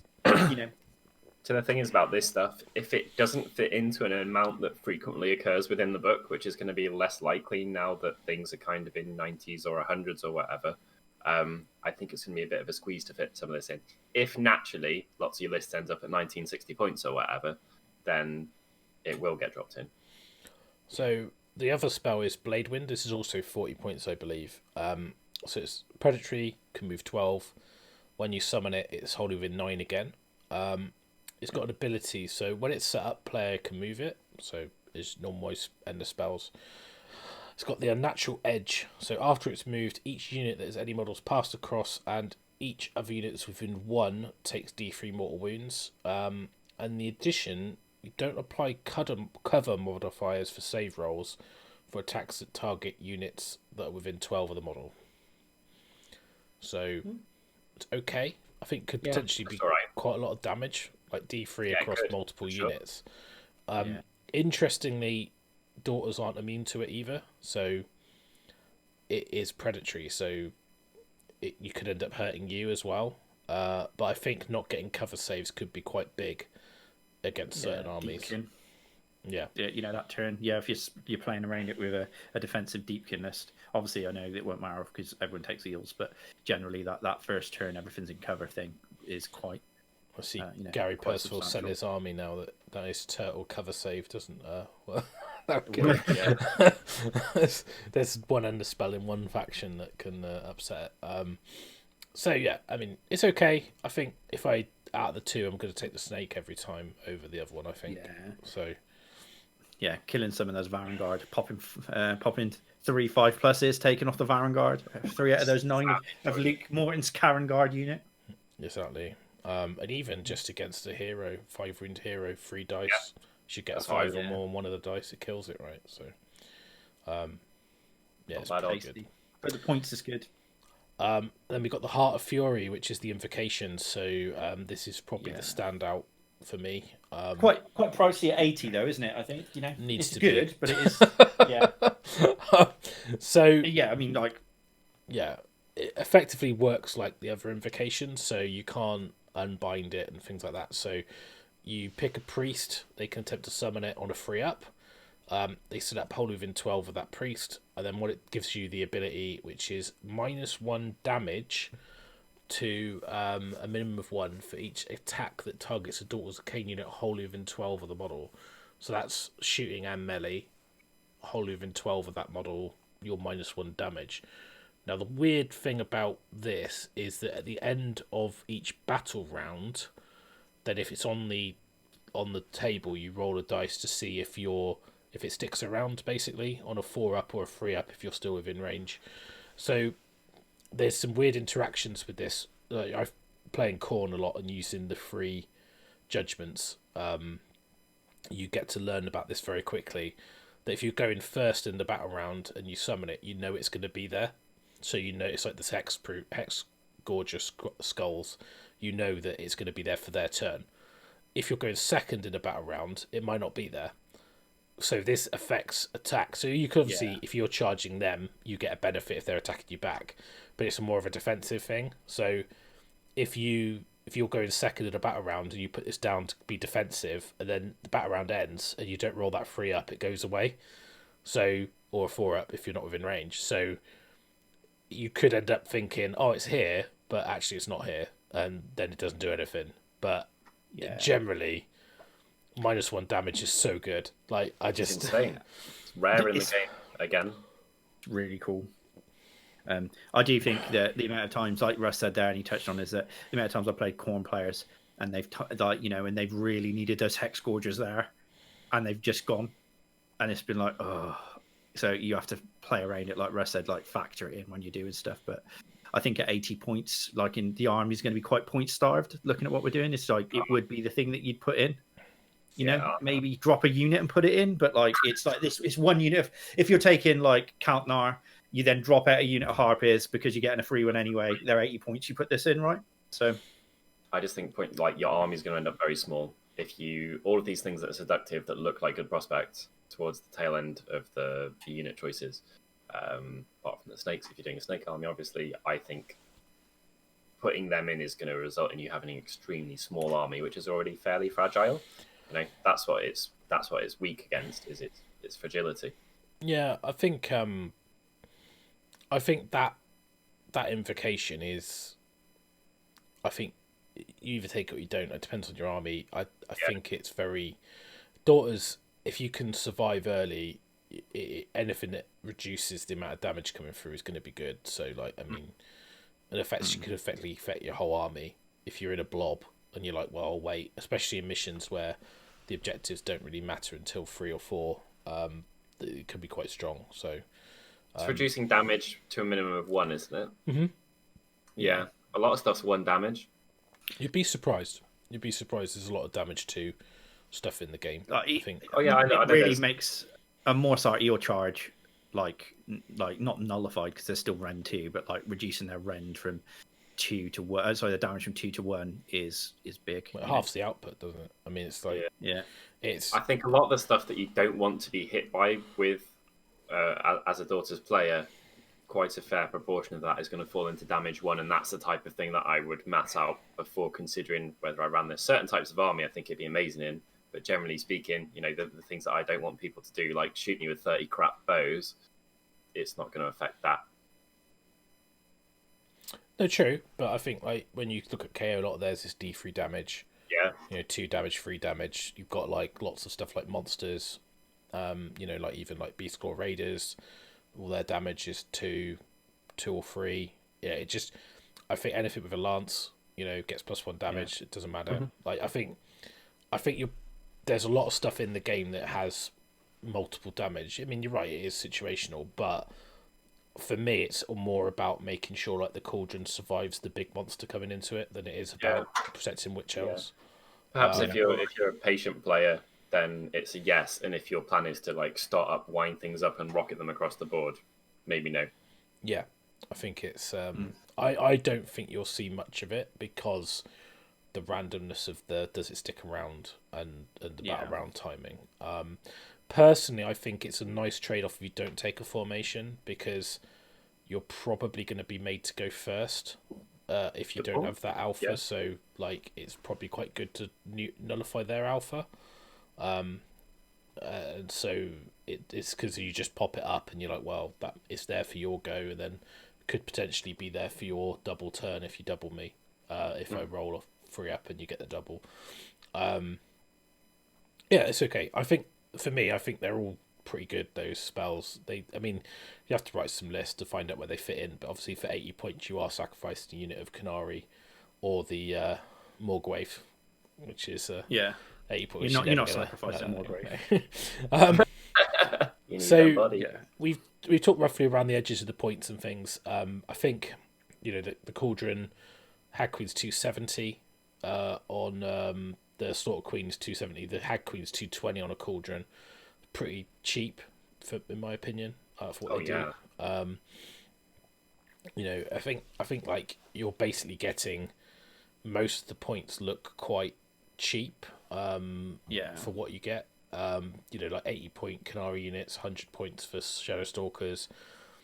It's I think they've come out pretty well from this book. Like even the things that we've said you're not going to consider as much, we've also said a point for point in terms of utility on the border of bargain, like the Doomfire Warlocks, like 10 rune, 14-inch move wizard. Yeah, all right. So I've just done some quick and dirty maths from my calculator, and basically you got Marathi, Morgweth, a Hag, and 300 Witch Elves as 1,070 points. So then you've got almost how many Witch Elves? You've got 30. Yeah, because they're 300, aren't they? Yeah. So you got what, 600 for Marathi, plus 90 for a Hag, plus 80 for Morgweth, plus 300. Yeah, 1,070. Plus 80 for the warband. He's already got that in there. Yeah, I've already got that in there. Yeah, so I've got Marathi, 2 Hags, and 30 Witch Elves. Okay. So you put like another 30 Witch Elves. Yeah, straight away. So then you've got what, 600 and some points left. Yeah, all the auto includes are also really good utility pieces. So you have ticked off a fair few boxes by taking Marathi. You got your how many you got your resilient points is the Slaughter Queen? 270 on the Cauldron. 270. Yeah, 270. So you go 2 units of 30 Witch Elves, 10 Witch Elves, Marathi, Morgweth, Hag, and a Slaughter Queen on Cauldron. You got 1,740 points. Couple units Canary. Yeah, so I think you'll see 2 blobs of Witch Elves at 30, 1 small unit of 10 battle line something. Then you've got, plus you go Cauldron, Morgweth, Hag, Marathi, and then you've got points then for whatever else you want to put in there. Like I think 260 for fun. Yeah, 260 for flavor. What's that? You could go like, I'll take 2 units of Canary and a unit of Shadow Stalkers. Yeah. Because that's 260, right? So because Canary is 160, then the unit of Shadow Stalkers is 100. So and that's, for me, if I was like going, what do I want in my army? That is pretty much what I would want in my army, and I haven't really made any concessions. That seems a really nice, well-rounded thing. I mean, you're missing the battalion. If you're not taking a battalion, I think those, you've got the objective grabbers for late games with the Harpies and the the Shadow Stalkers. You've got 2 solid blocks. You've got Marathi. You've got your Hags. You've got like the 10 for flavor to hold back if you need to. If you went Count Nar, you get an extra unit of Harpies for free. But you're probably, that to me like leans more. You could even go, well, I'll take 2 units of Doomfire for 240 and I've got 20 points left over. Yeah, that's interesting. That's a very different list. You change the personality a lot then. They can also string out in a screen really nicely because they're about this long. And you get two extra wizards, some shooting. Yeah. So speed. Dispels. But we don't have Stormcast wizards anymore. So we've kind of covered what we think would be default in an army. What does this army suffer against? It's not got spell resilience. It's not got shooting resilience apart from Calibron. It doesn't want to be alphaed, so I think screens are extremely important. But you can 260 for flavor. That's quite nice.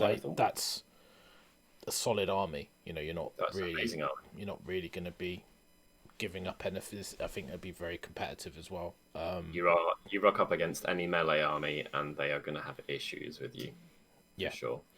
I mean, Marathi's just the X factor anyway, but you've got 2 units of amazing units that can be buffed, and you've still got the fight in the hero phase twice as well.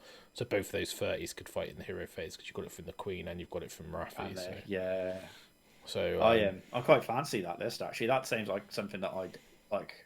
Yeah, bloody always the same with new books come out. I get quite excited about them. And I'm like, oh yeah, that'll be. I wonder, trying to mentally price it up in my head, see what to do with it. Looks pretty classic. That's not too much of a departure away from what we're used to seeing with the Daughters. Daughters of Khaine, end result verdict is really good. Solid. Yeah. If you want a decent competitive match play army, they're right up there. I think they're top tier. Yeah. If they don't get the star, they do get the A. Yeah, so I think if you want to use that weird tier stuff, I'd say they're probably top tier. So I'd say it S tier? That's what they say, isn't it? S tier, S tier. Special. Yeah. Star. I only know from Stephen King book ratings. From reading, watching YouTube videos on what's the best Stephen King novel. So they always put the good ones in S tier. So I'm like, that's the good one. Yeah. So. But yeah, solid. Really good. Thumbs up. So pick it up, pick your models up, be happy. You've got some more years of your army being extremely effective in match play. The book is so good, you could take whatever list and you don't have to worry about it being bad. So even if you want to take, 12 units of 5 snakes on the board, you're still going to have an inherently strong battle tome, which will support you doing weird stuff if you want to try and do something interesting. I really fancy a snake list. I know we just really fancy a snake list. They're just so cool models, and I think they'll actually be quite good now and quite fun to play. Maybe not like as competitive, like second tier, but I think, I think really you've got. I'd Russ Charles in the Discord's going to love it because he's converting up his snake stuff anyway. They look so good, yeah. He's put snake bodies on his with Shadow Stalker uppers, so that looks so good. Right, so this is a dual show. We've spent ages talking about daughters. Now we're going to get to talk about the other side of. How long did you said you were going to do an hour, didn't you, Russ? An hour on the daughter. No idea because I had to stop the recording. More than an hour. Hour and a half, I think. We've done purple. Now we're going to do pink. No, we've done pink. We're going to do purple or red. We're going to do purple. Red. Is it? Yeah. Because Slaanesh just kind of purple, right? Yeah, I guess so. There's purple. Yeah. And pink. And purple. Oh, it's such a good cover. So, we'll take a quick break. I'll be back, and then we're going to talk about Slaanesh, finally.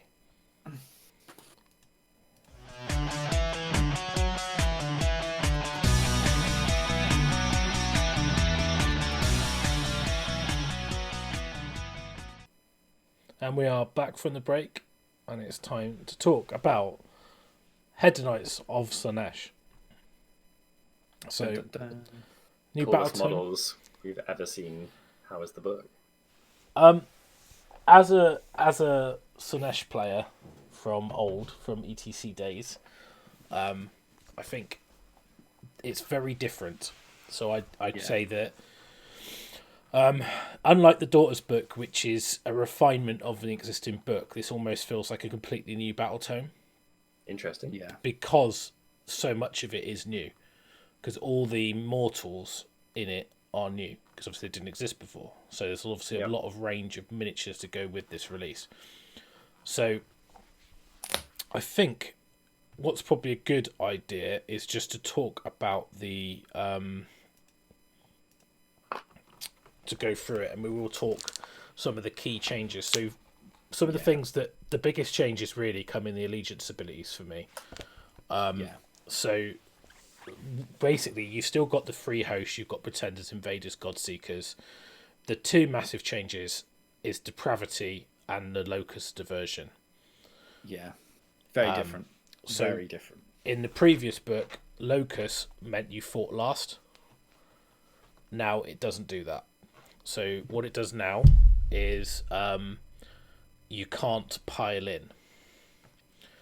So it's still quite defensive, because what you can do is charge into a corner with a unit, stop them piling in, and then they can't get the attacks back to kill you.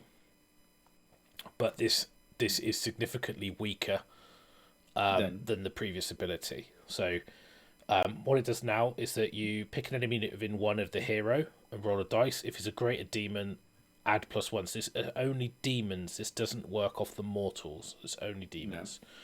On a 4+, it can't make piling moves. If it's a greater demon on a 3+, and you cannot target the same unit more than once in a phase, whether you succeed the roll or not. So you get one shot at it. Yeah, you can't double bubble like 2 corners, wait to see which one, and hope that you get it off. It's just the one time. Yeah, and it's obviously, with Slaanesh demons being quite fragile, it's probably quite key you get this off. And what you end up with as well is that if you're using the Keeper of Secrets in the old book, you use lots of heroes because you wanted the diversion, you wanted the locust for the points of taking wounds, and you took the keepers because then you could attack twice, make them go last. So the way their command ability works is when you come to pick another unit to fight, they can fight again. Now, because you don't have the fight last anymore, you're essentially going, well, you can't pile in, I'll fight you. Then they get to activate, then you fight. So you can't double fight against a monster anymore. Yeah. And there are a lot of times when you play with a keeper that it doesn't one-shot a lot of the big monsters. You need 2 rounds of combat.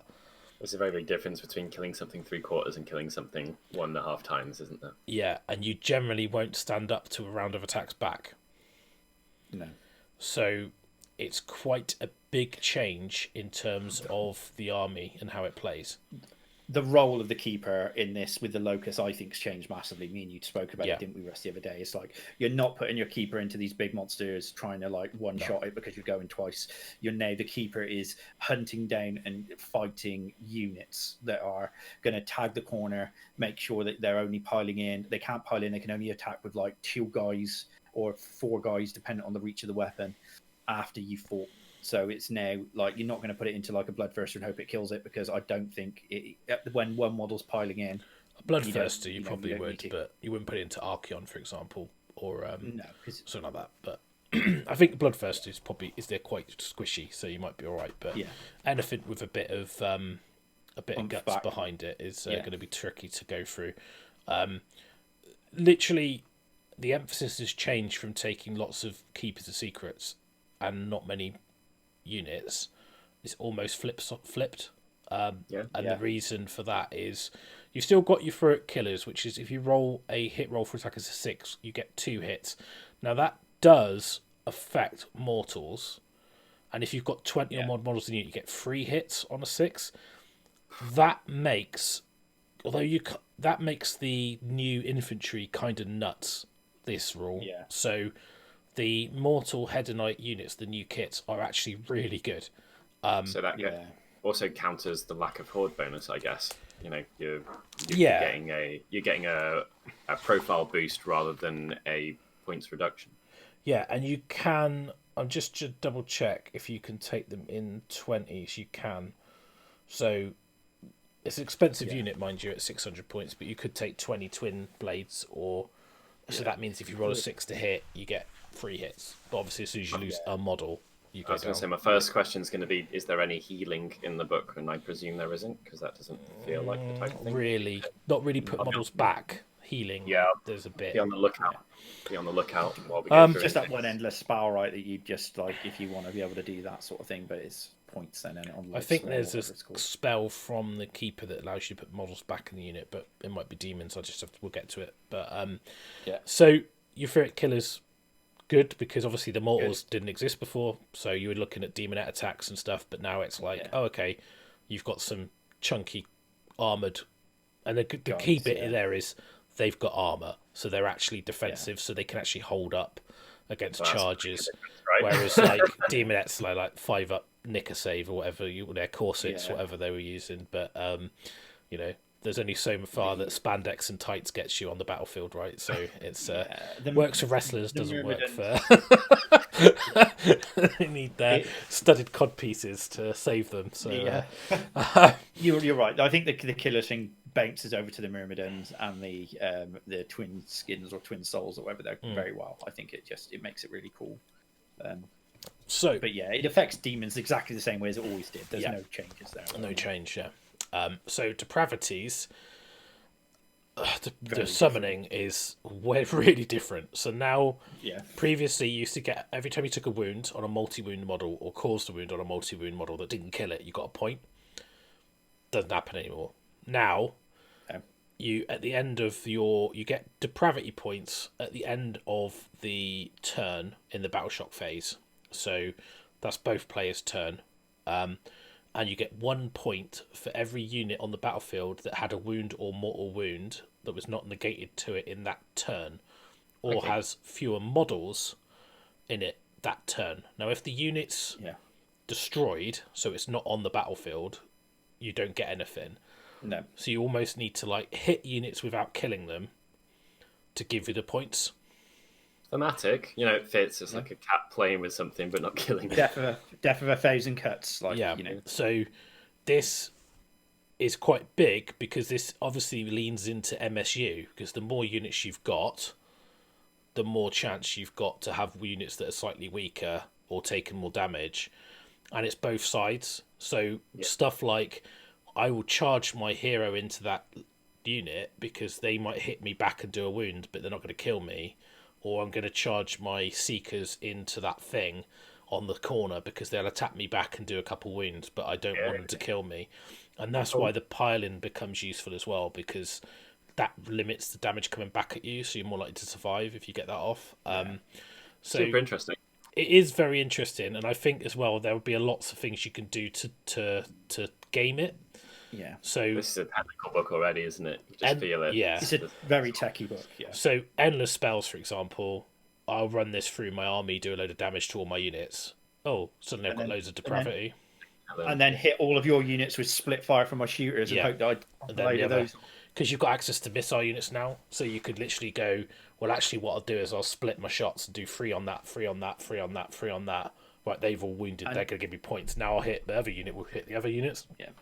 And you don't have any of the whole sort of like, was it the Hedonite unit that caused the mortal wound, or was it the end of spell that caused the mortal wound with regards to that sort of stuff? Because there's a unit has taken a model out of it, you know. Yeah, and that means as well, like if you ally things and they do damage. I was just going to ask. Yeah, because it's just units on the battlefield that have been hurt or lost the model that are still there, basically. What's that allies pool then? I guess it's I think with them they get like slaves, like Beasts of Chaos, Nurgle, Slaves, Zinch, Khorne units can't be taken. So it's basically all the chaos. But cool. That's a flexible pool. That's a very flexible pool. That's quite cool. Yeah, I mean, like Be'lakor just slides right in, doesn't he? So always taking Be'lakor, just slides in, just like straight in there. But as we were talking with the depravity, because obviously it's not as like it's harder to get lots of it. All of the points for the depravity have come right down because of that, you know, because like you're not going to have like, remember what was the cost of a demon the keeper before? 30. Yeah. So like a keeper's 12 as an example. I generally actually think this is better because it doesn't force you to take multi-wound models. Whereas before you almost went, well, I need to take multiple Keepers of Secrets because they're the best way, or Exalted Chariots. And if I get hit. And then I can only take minimum demons, then I'll summon the rest in. It also doesn't punish destruction armies further, which is what, I mean, it used to happen with Daughters with Mind Razor, and it used to happen with these guys. Like, you turn up to a load of brutes or whatever, and it was just like a festival of them getting screwed. Well, that's Slaanesh's bag, right? Yeah. A big orgy on the table. A festival of screwing. They love it. It wasn't an orgy. It was like a systematic, you've died, and here's another thing to make you die faster. Yeah. Poor destruction. This feels much more even, though, and, also slightly less bookkeeping and faffy crap. I think it's quite useful because you could just mark a unit as you do it. So you just put a token by and go, they count. Yeah. If they're still there at the end of the turn, you go, oh, that's how many we got. And then it's I think it's a lot cleaner. You still summon in the same way, so you summon at the end of your movement phase, and it's within 12 of a hero, 9 from enemy units. Now it says Slaanesh hero, so that's mortal and demon. Yeah. Cool. The Fane is also a summon point. The Fane is Slaanesh, the terrain piece. So, that's cool. But one of the only ones that is, isn't it? I think I think the Nurgle trees are as well. So, and I think so is the. I think they all are actually, apart from Zinch. You don't have one. Did the Fane not used to be then? Maybe. Then? It might not have been in the past, but yeah. Well, Khorne have got their summoning from the altar, so that's okay. Yeah. Nurgle have got trees, and Zinch didn't get anything because they had enough. Yeah. But they got 9 dice. They don't need anything else. Looking at the DP, the depravity, like what was it like? So 10 demonettes are like 6 depravity points. I think that's relatively easy to do in a turn if you were trying to. I think you'll get quite a lot. I think early game as well, you'll get more. Yeah. So because obviously there's more units on the table, and as units die, you're going to get less. So depends how you structured your army a lot, but you could definitely play towards it heavily and have a calculated turn 1 of hurt your own dudes, shoot their dudes, and then. Well, I think even stuff like the Fane, you take a wound when you use it, so that's a point, right? Done. Then all the invaders, pretenders, and godseekers have other ways of getting depravity as well, which is different than it used to be. It's a lot less. You can't get as much, but it's still good. So I quite like what's happened to depravity. I think it's better for the army because it means you don't have to take multi-wound models. You're not punished for taking lots of normal units.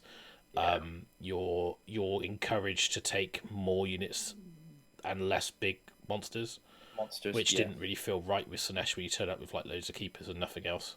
Kind of felt a bit weird. So I get for a lot of Slaanesh players that played the last book, they might look at this and go, my army is like completely different, and it might not be for you, and that might be a problem. If they picked Slaanesh up with the last book because of the last book, whereas if they're an old, if they picked it up for the gaming power of it, I mean, it already got a knock in the last handbook or the FAQ, whenever it was, but it already got a knock. So this will feel like a nerf, but actually it's more of a rebalancing, and I think the calibration.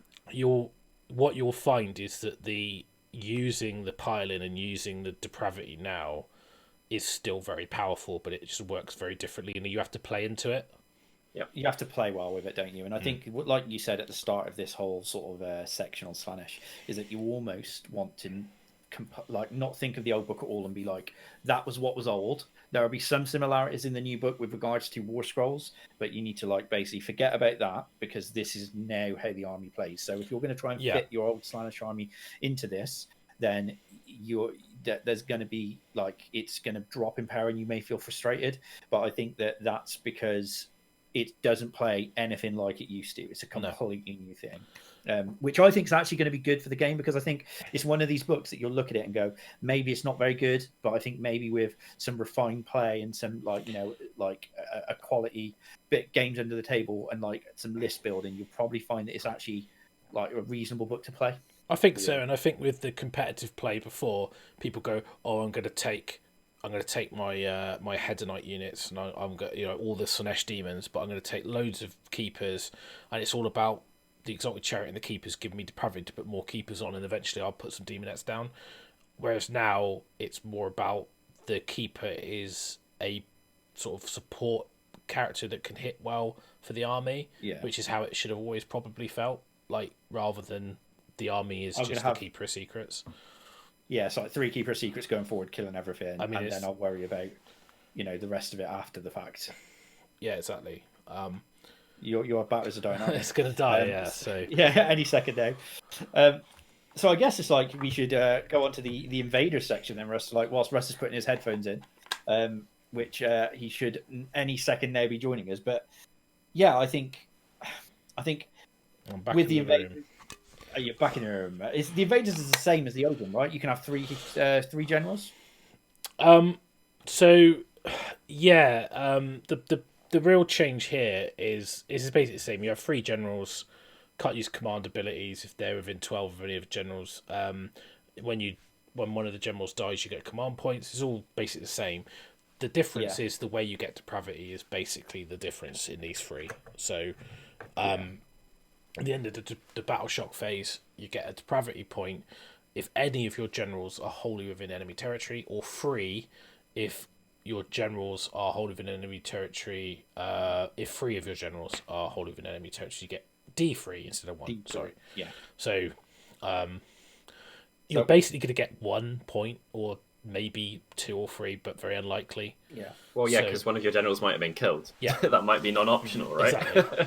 So, and also enemy territory could be quite small depending on the mission. So, I think that they've done is, rather than because the Godseekers was so good with charging that you're like, well, I'm always getting like loads of depravity every turn. They've kind of just, the depravities are like a nice little bonus, but it's not really the reason you take these. It's more about the artifacts and the command traits now. Yeah. They haven't really changed, from my understanding. Like, I'm not going to go through them. They look similar to me. They look like the same names. Just having a quick skim through it all now. Because I'm looking at the names and they all look familiar. Fallacious Gift, Rod and Misrule was the, start of your hero phase roll of dice. You get a command point, or they get a command point. On a 6, you get D3. Yeah. That's what I used to take that. So yeah, Glory Hog at the end of the combat phase. If any enemy units were destroyed, you get a CP. So it's kind of like, they're quite cool. So we won't go into that in too much detail because it's basically the same as what it was. Pretenders. So they've got the same thing where you can have 2 command traits on one general. You can reroll hit rolls of 1 for friendly pretended units that have 10 or more models while your general's on the battlefield. So it actually becomes a little bit more useful, especially if you're playing mortals, because your units get a buff. So and generally you didn't care about that on demonettes and stuff because you're like, well, whatever. Like, but now it's like, now you've got some decent, like, large bodied combat units. It's actually quite a good buff. The Supreme Cyberite formation, which people who used to play the old book will know, was an auto include, because you basically got a command point and artifact, and it allowed you to drop your army quicker. In this one, you can only have 1 hero in that formation rather than 3 to 6. It used to be 1 to 6 as well, so that's kind of changed. So that formation's lost a lot of its appeal. So that doesn't feel as big a nerf as it does in there, because you could basically buy an artifact and a command point for how many points it is. I think it's like 80. I'm not sure. I'll just double check it. But, yeah, because it was the go-to, wasn't it? You'd literally go, all my heroes are in here. This is where it's going. I don't get the extra abilities. You're always going to take loads of heroes because you want the depravity, and then you go, well, I might as well put them in a formation. It gives me a command point, lower drops, and an artifact. So it was a kind of a no-brainer. I think I'm struggling to find it now because I've got so many. Supreme Cyber, it's 150 now, so it's quite expensive now. Yeah. I think it was 80 before, which is why it was the standard that you take, essentially. The depravity generation on that seems pretty cool as well. You know. Yeah. So this one plays into the IP. Yeah. So it's if your general is basically within 3 of an enemy unit, and then you get D3 if you're within 3 of 2 or more enemy units. So pretty good if you've got a survivable general. Yeah. What's his face on his sled? Yeah, but you probably wouldn't make him the general because he wouldn't get his 2 command traits. So no. So I was nice then and didn't call him what I called him earlier on off air. I'm sure you will. We'll get to it when we get to the scroll. I'm fine. It's fine. It's not like It's fine. It's fine. Council or something. So then you've got your kind of your artifacts and traits, which are we haven't really dived into them. There may be slight differences between them, but all of the wording's the same. We haven't really checked to see whether there is any. If Breathtaker, for instance, is exactly the same versus the old book versus the new book. They all look very similar, so I don't think there's much change. But with artifacts and that, they're normally the thing you look at after you've got your army and to find what fits, rather than the thing you base an army around. So and pretenders, so that's one we just done. So I'll just do it. There you go. Godseekers. So Godseekers. So basically, you get to add 1 to charge rolls for Godseeker units. So it's quite a nice buff for the army. It's got a Head Knight Host thing, which you won't care about in match play because you don't take that because it's the big formation, I believe. Is that what it is? Jesus. Yeah. And then you've got the depravity generation is you get D3 if your general made a charge move. Add 1 to the roll if other friendly Godseeker units also charged. So if your general's dead, you won't get anything. But no. If he's alive, though, that's pretty efficient generation. D3 plus 1 depravity, that's a lot. 3 average. So 3, and then you need 6 to put like a unit of demonettes on the table. Yeah, and if you've gone into stuff, you've taken some damage, you've popped a few wounds on different units, you should be generating. I think it'd be quite easy to generate sort of 6 to 8 a turn early game. With this charge, it's adding another 3 or 4. That takes you into the realm of getting like a unit of 3 chariots or something if you wanted, or being quite close to getting a big dude. Yeah, I think for me, what you'll probably end up doing is not putting a keeper in your list if you take mortals and just trying to summon one for the command ability. Yeah. In the turn 2. Yeah. So you should be able to at the end of, because it depends if they've had 2 turns as well, and you've gone first and you've had a turn, you should at the end of that have 12 or more, so you should better put a keeper down. So I think the depravity is quite interesting. See how you can get there, and also because you only get it in the battle shock phase, so it's quite interesting. Whereas before you got it when you did the wounds, so you could do it in each phase. So it was quite a lot of bookkeeping. It was quite hard to remember how many you've actually done and what how many you should have. If the right type of person did it, And it can cause some problems when people miscount or they start counting your points, but they do it incorrectly because they're not used to doing it, and they go, "Oh, you don't got that many because of this." And you're, "No, I've definitely got it. I've been counting it." "Oh, well, where did you get it all from?" You go, "Well, how do I go back and remember where I got all 24 points from over the last 2 turns?" It's like, so it's pretty ridiculous. So I'm a fan of the depravity change, I must admit. So some nice traits, just skimming it nicely. Looking at it, I'm not sure if the Hunter Supreme was the same, but reroll hits and wounds rolls of 1s, really nice. Thought that'd be quite that scene sort of sticks out to me. Just looking at him briefly, like while you were chatting away, they do seem like there's some really nice ones in there. Again, though, like you said, they're more about taking the most efficient thing that plays into your army, not the army itself, right? So. Yeah, exactly. I think you got the spell law. So there's a demon wizard law, which I think is exactly the same. They're all pretty bad. To be honest, like when I used to play, it wasn't really about the law. It was about the spells and the war scrolls. When I played Slaanesh in the past, I think Hysterical Frenzy is probably the only one that was like worth leaning into, which is an enemy unit holy with 18. Roll 1 dice for each model on a unit. On a 6, they take D3 mortal wounds for each 6. So if they've got a big unit, you roll 4, 5, 6s. That could be like 4 or 5 D3 mortal wounds. It's quite Holy within 18, quite restrictive. You have to be. I used to use the mirrors, so it was. I used to use the mirrors, and then that was Stupefy, and with the other ability, which was on Celeste Scroll, which I forget the name of, which was the same, which was to shut command abilities down, basically. So it had a big effect on Daughters of Khaine, shutting the Cauldron down for the multi-attack in the hero phase. You generally were like using the Slothful Stupor or whatever it was off the demon, off the keeper, and stuff like that. Then you've got the Greater Demon Slaanesh spells, which I believe are the same. So Slothful Stupor, we just mentioned. Progeny Damnation is the heal. Did it used to have to fly? Because the Paths of the Dark Prince is a fly now. I don't think it did. No. That's quite like Castle and 7 make the keeper fly. Yeah, so it's pretty good. If it did, I never saw it because I think most people that's one. The other two took Slothful Stupor. Yeah, that seems like quite a nice one because obviously you're not having the Thermal Rider Keeper of Secrets anymore, are you? So the fact that you've now got it there, and there was an artifact that allowed you to fly with it as well, which was quite cool.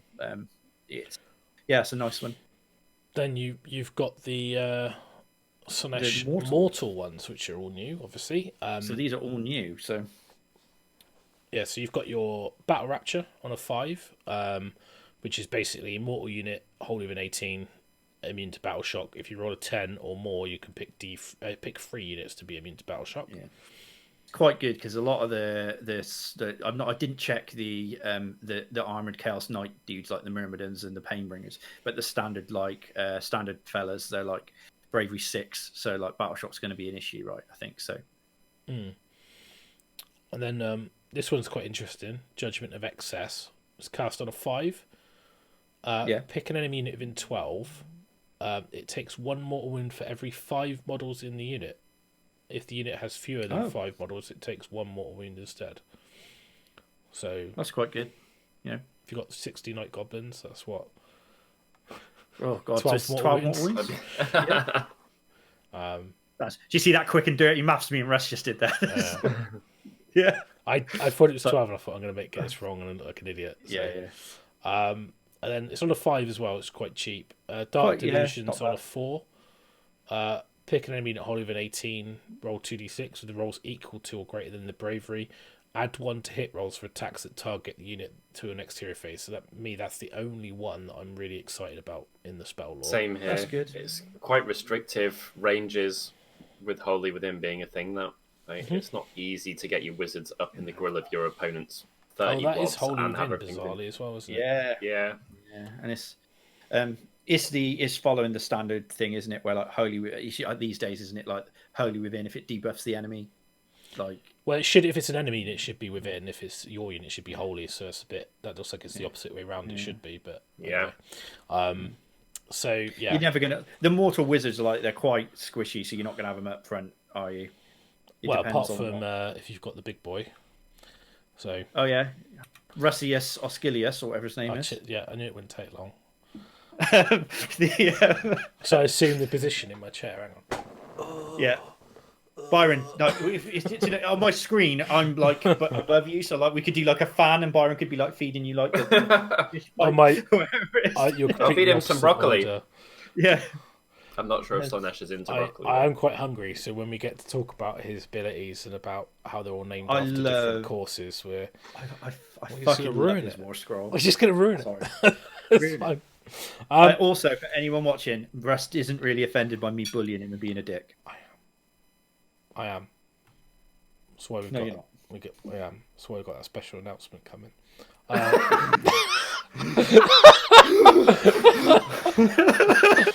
Fane Slaanesh. So basic the same. It's not changed. So yeah, we won't talk about it. Quite. Formations. Yeah. Making me skip. Yeah, I am. Yeah. I'm trying to be. There's a new one. Fairly concise. Okay. I think there's a couple, so I won't talk about the ones that were in the previous book because I think they're pretty much the same. Cyberites is a command point. The other ones, what? It does exactly the same thing. It's just slightly changed the Cyberites, but I'm pretty sure they're exactly the same. Mortal Wounds on 6 is for the Revelers. Seeker Cavalcade is 6-inch piling. Yeah, I think that's the same. Yeah. So the mortal ones. So you've got ones. I don't know if any. I think one of them might have been in the Shadow and Pain box, but maybe not. So you've got it wouldn't have been. So you've got Depraved Carnival. So 3 Lords of Pain's Shard Speakers in any combination, and 3 units of Bliss Barb Archers. Once per turn in your hero phase, 1 unit of archers can shoot. So that's the big unit, yeah. That's the foot guys, yeah. Yeah, no, so yeah, but you like if you were building your list, you take 2 10s or whatever they are, and then a massive one. Yeah. Like the Stormcast equivalents, you always that unit of 20 adjudicators or whatever. What's quite weird here though is it's keyword bold in the ability, but in the organisation it's not keyword bold. So like the Bliss Barb Archers on the steeds have that keyword, Bliss Barb Archers, but they're not actually they can't be part of the formation. So I'm not quite sure why that's in keyword bold, but yeah. Odd. So they're like an odd unit size from memory as well. The 11. Archers, they're like because you get 10 normal and you get a homunculus who doesn't shoot. So there's a gimp guy in the box that walks around with them. Okay. That's literally what he is. Like he's a little dude with a pot. It's like that's like roll out about the gimp. Slaanesh. We Go get the gimp. That's the fine. Sleeping. Yeah, get the gimp sleeping. Wake him up. That's like, wake up the gimp. We need to shoot stuff. That's it. Mate, it's Slaanesh. It's all good. It's all fine. I was going to say it's hard to avoid this stuff, isn't it? Exactly. And then we've got the Nobles of Excess. So this is 3 to 6 units of Painbringers or Twin Souls. So these are the 2 new elite infantry. Is the Chaos Warrior style? Yeah. You can reroll wound rolls for attacks made by melee weapons if they charge, and they're combat units. They're just perfect. Like yeah. Really good. When we get to them, they're a bit good. They are when you get to reroll to hit and to wound. Yeah, and they're quite fast. And that's not going to bring your drops down particularly. That one, is it? Because it's could do. Because they're battle line. If you take the Lord of Pain, you could have 6 units. So a unit of 10. 10 they're basically 150 points for a unit of 10 of them. No, 5 of them, sorry. Okay. So if you go like I want unit of 10, that's 300 points. If they're twin souls, they're 340. So you could literally go, I'll have 6 units of 10. And probably a bit less than that, probably 5 units. And then you're like, it's your army plus a hero.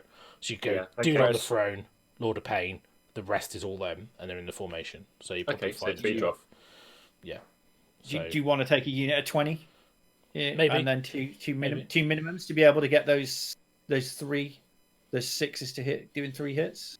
Yeah, but you lose 1, you lose it, don't you? So it's like, I think I'd just like the idea of 10s. You might do. Yeah. I mean, I don't want to paint them. I don't want to paint 60 of them.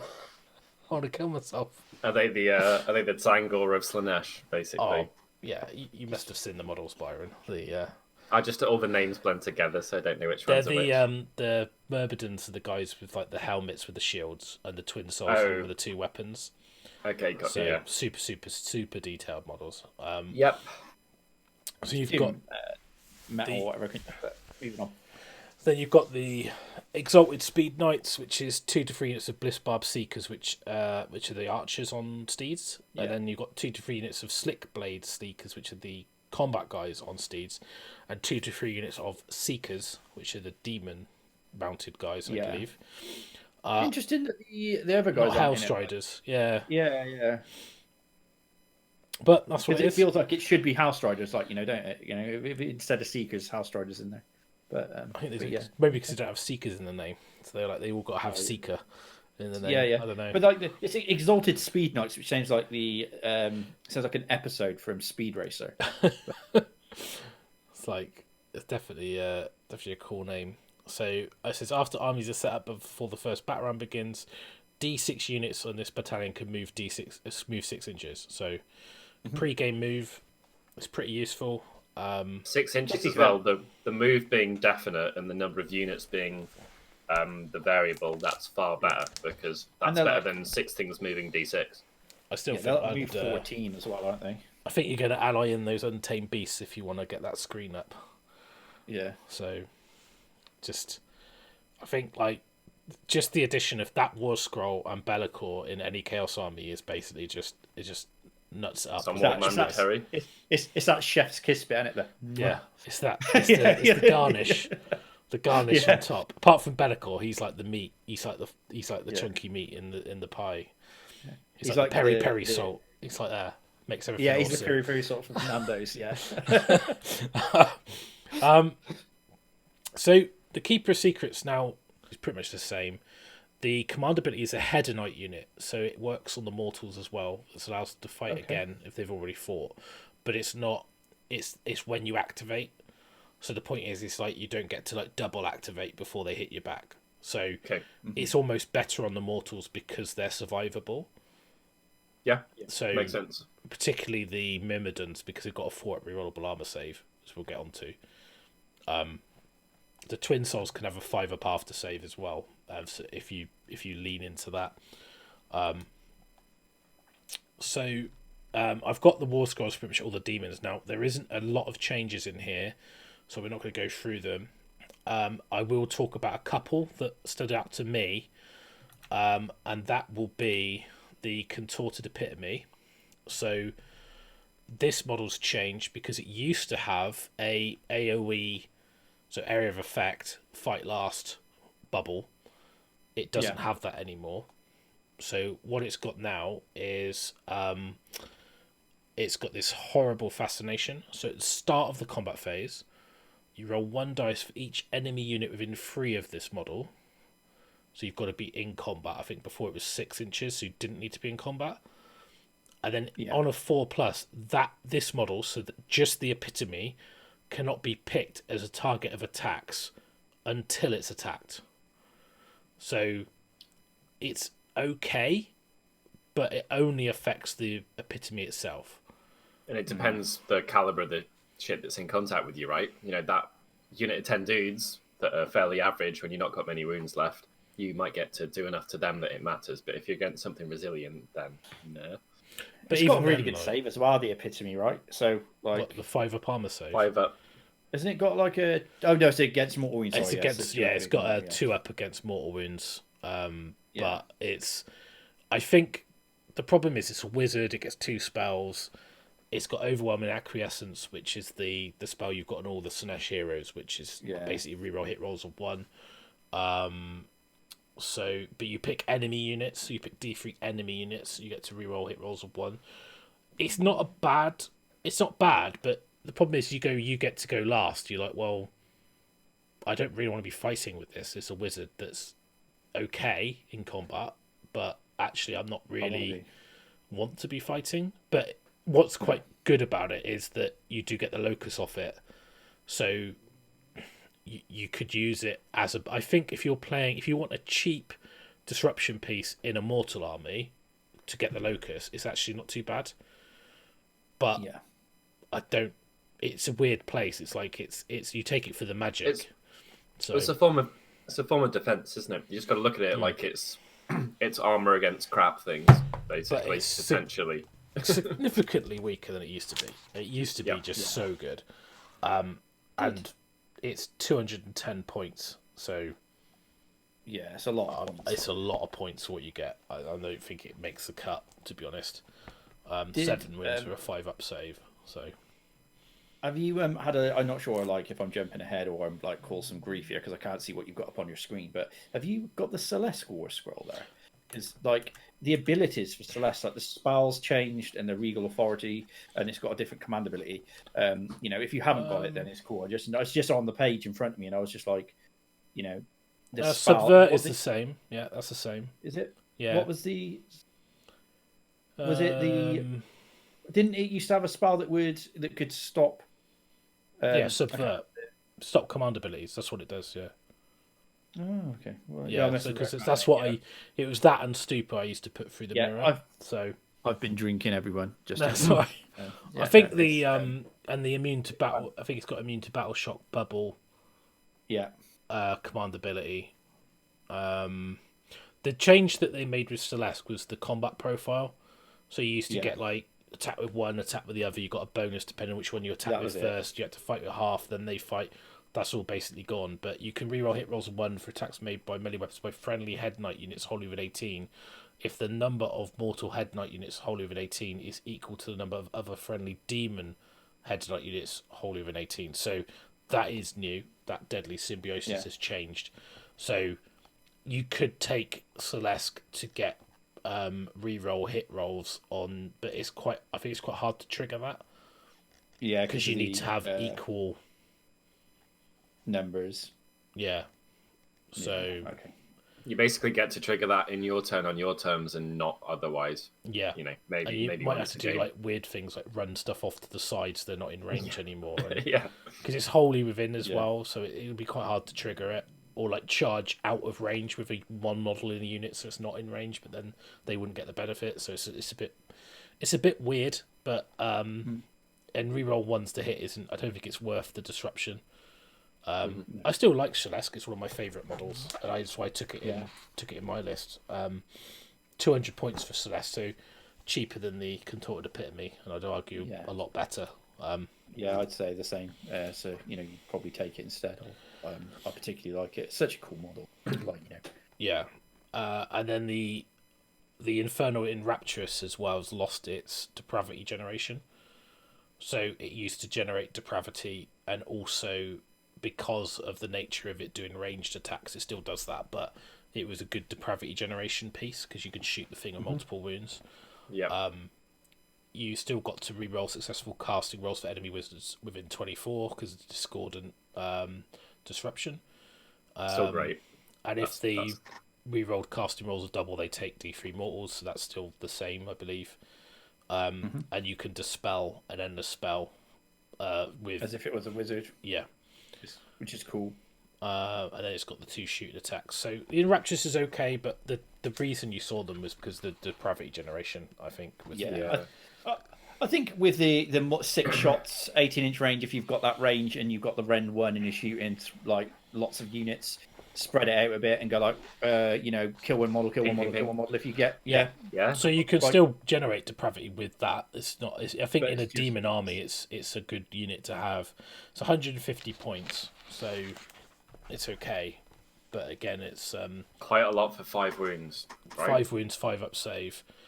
I think when you compare it to other sort of heroes around that price point, it does seem a little bit pricey.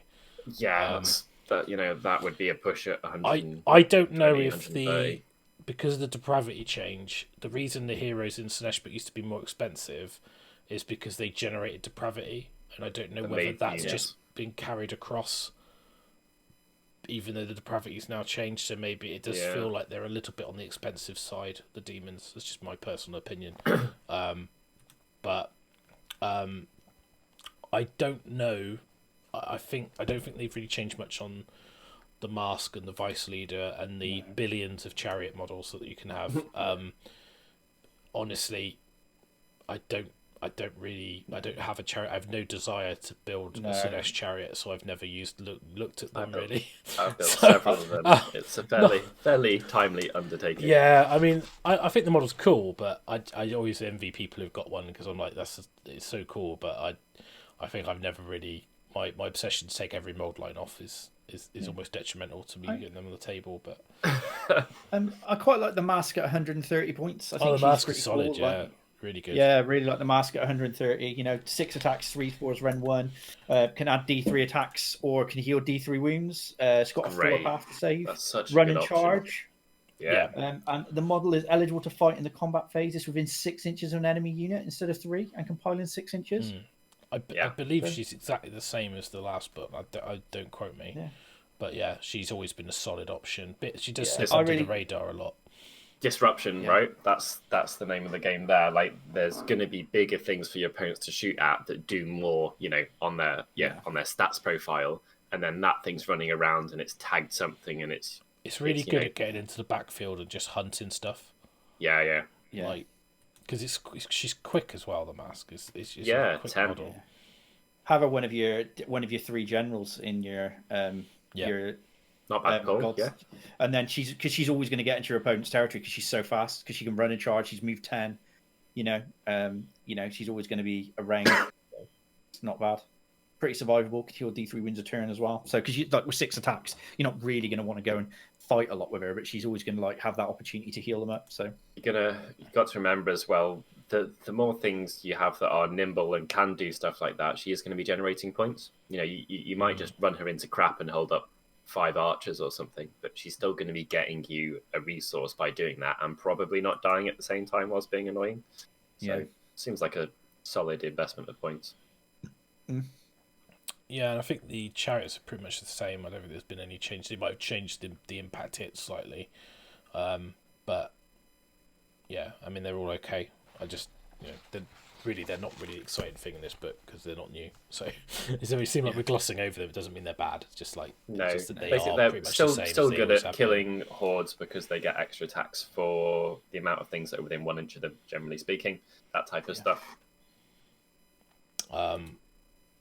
So demonettes, I believe, are the same. Look the same to me. Yeah. Still got run and charge. Still fast AF. Yeah. 2 attacks, 4s, rend 1, damage 1. So 5 up save, movement 6. I think they're 110 points for 10. Yeah. So very reliable movement. Can run and charge, and you get to re-roll charge rolls. I'm not sure. I'm sure the standard and stuff like that are pretty similar. So like the Hornblower makes you re-roll 1s on battle shocks if anyone's in range. Yeah, same as all demons. That one. Roll a 1, you add D6 models to the unit. Yeah.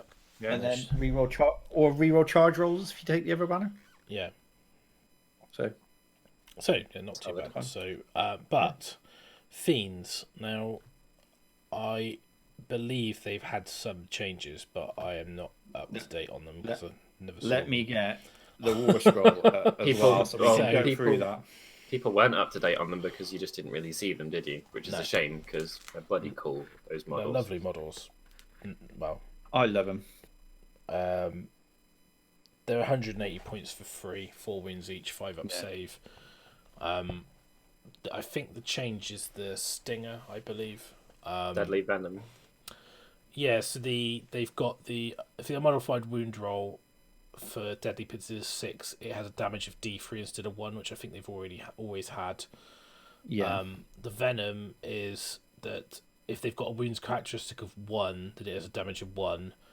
If they've got a wound characteristic of 2 to 3, it's got a damage of D3, and if they've got a wounds characteristic of higher, it's D6.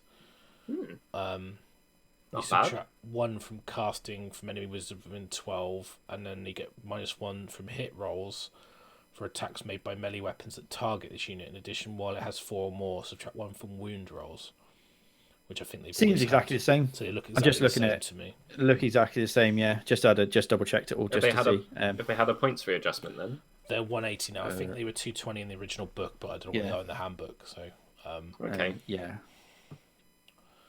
So yeah, I still at 180 they seem okay. I think you want to run them in 6s. I think the fact that you can now summon them DP wise, they're quite cheap to summon memory wise. Yeah, well, being able to summon something that makes your opponent's casters -1 is that's a fairly cool option actually. I mean, you summon 3 fiends on 8s, 8 DP, which is not bad, but. You're never going to get them in 6s, unfortunately, when you summon them, which is the thing you want with the -1 to hit and wound or whatever it is. -1 to wound in addition, yeah. So, they're all right. I mean, I think they're solid. I think it's you might take them. I think now that you're not so worried about taking lots of keepers, they're probably, if you're playing like pure demons, they're probably one of the best combat units you've got access to. Yeah, they're survivable, so you might take a big. They also scale, right? It's any unit that does different things that aren't negatives against different opponents is, it's just a really good option to have, isn't it? Yeah, and I think a 9 at 180 seems like 180. What they have 180 points, you said, didn't they? Yeah. I think that's not bad. You could take a 9 of them. That'd be like a big Death Star unit. It's got a lot of wounds, very fast. Yeah, 540 points, and you're getting like what? -1. 12, 36 wounds. 5 save, -1 to hit, -1 to wounds. It's fast. They're quite versatile as well, because like if you're playing multi-wound things, they can do quite a lot of spiky damage. Risky for people, yeah. I think the difficulty with the 9 is that their pincers have only got a 1-inch range. And models of that base size, it's quite. They're on cavalry. They're on ovals though, not on rounds. Yeah. So okay, that's helpful. So they can nose in. So they're actually a lot more. They're a lot easier to get attacks. So their footprint's actually pretty effective, depending which orientation they are. So because if they're on rounds, I'd agree with you. If they're on like 50 or 60 mil rounds, definitely. But quite a lot of attacks, isn't it, as well, with those pincers? Yeah. Like any number of those. If you have 9 of them fighting, like any of those 6s are gonna like explode. Double up. And then asking for 6 to wound is D3. So asking for a buff, aren't they? They're like a buff away from being pretty scary to fight twice with the fight again after you've been hit, and you probably won't take an awful lot of damage back. Yeah, 4's good. The big difference between 3 wound models and 4 wound models, and of course movement 12. It's not to be sniffed at, is it? Yeah, they're I quite fancy I think a unit like I said at 540 that doesn't feel like too much of a tax. No, it feels like for what you get, it feels like a decent unit for the price, right? I quite like that. That's quite appealing. Because you think before it was 660 for 9. Yeah, it's quite a big difference. And like you said, the old book was like all about having as many keepers and heroes as you want. Whereas like now, like a big Death Star unit of this with some MSU behind it, you've got shooting. The demons, the fiends are the thing that does the combat, backed up with some of the warrior stuff. It feels like it might be quite a fun thing to play with. Yeah, because they already scale themselves and they already protect themselves with the -1. They're one thing away for their plus or for their minus from double stacking bonuses or double stacking debuffs to your opponent. So they're a very, very good recipient for any buffs. Or if they're going into an opponent's unit that is -1 to hit or anything like that, I know because it's how I've always played the game. If someone's debuffed twice on the same profile or on different ones, it makes such a huge difference to the survivability of your unit. So if you can rocket those into something that's at -1 to hit or, anything like that, it's going to make a really big difference. And if they are on +1 to hit or rerolls or anything that is available, it's also going to make a big difference. I think for me, because they're add 1 to charge as well. I mean, you can take the thing that gives you the +1. I think for me, it's like, do you want 30 demonettes at 330 points, or do you want 6 fiends for 360 points? And I would prefer to have 6 fiends because 1, I don't want to move 30 models. 2, I don't want to paint 30 models. So I think the fiends paint those nice leg stockings, but I just looked like got units that add 1 to charge, don't they? So you've got 12-inch move, being able to +1 to charge, really good. I just think almost as fast as a witch elf. Almost as fast as a witch elf. I think the -1 to wounds really good as well. Like you don't see many really underrated. minuses to wounds. Like so annoying when you play against stuff. Because people don't get a lot of ways to buff it. So like, no, they don't. Well, apart from witch elves, of course, but you know, I'll stop it. I'll stop it.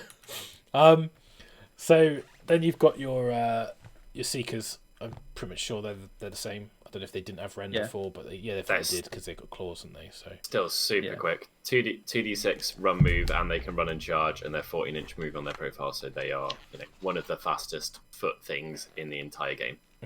150 points for 5 of those, so it's not too bad.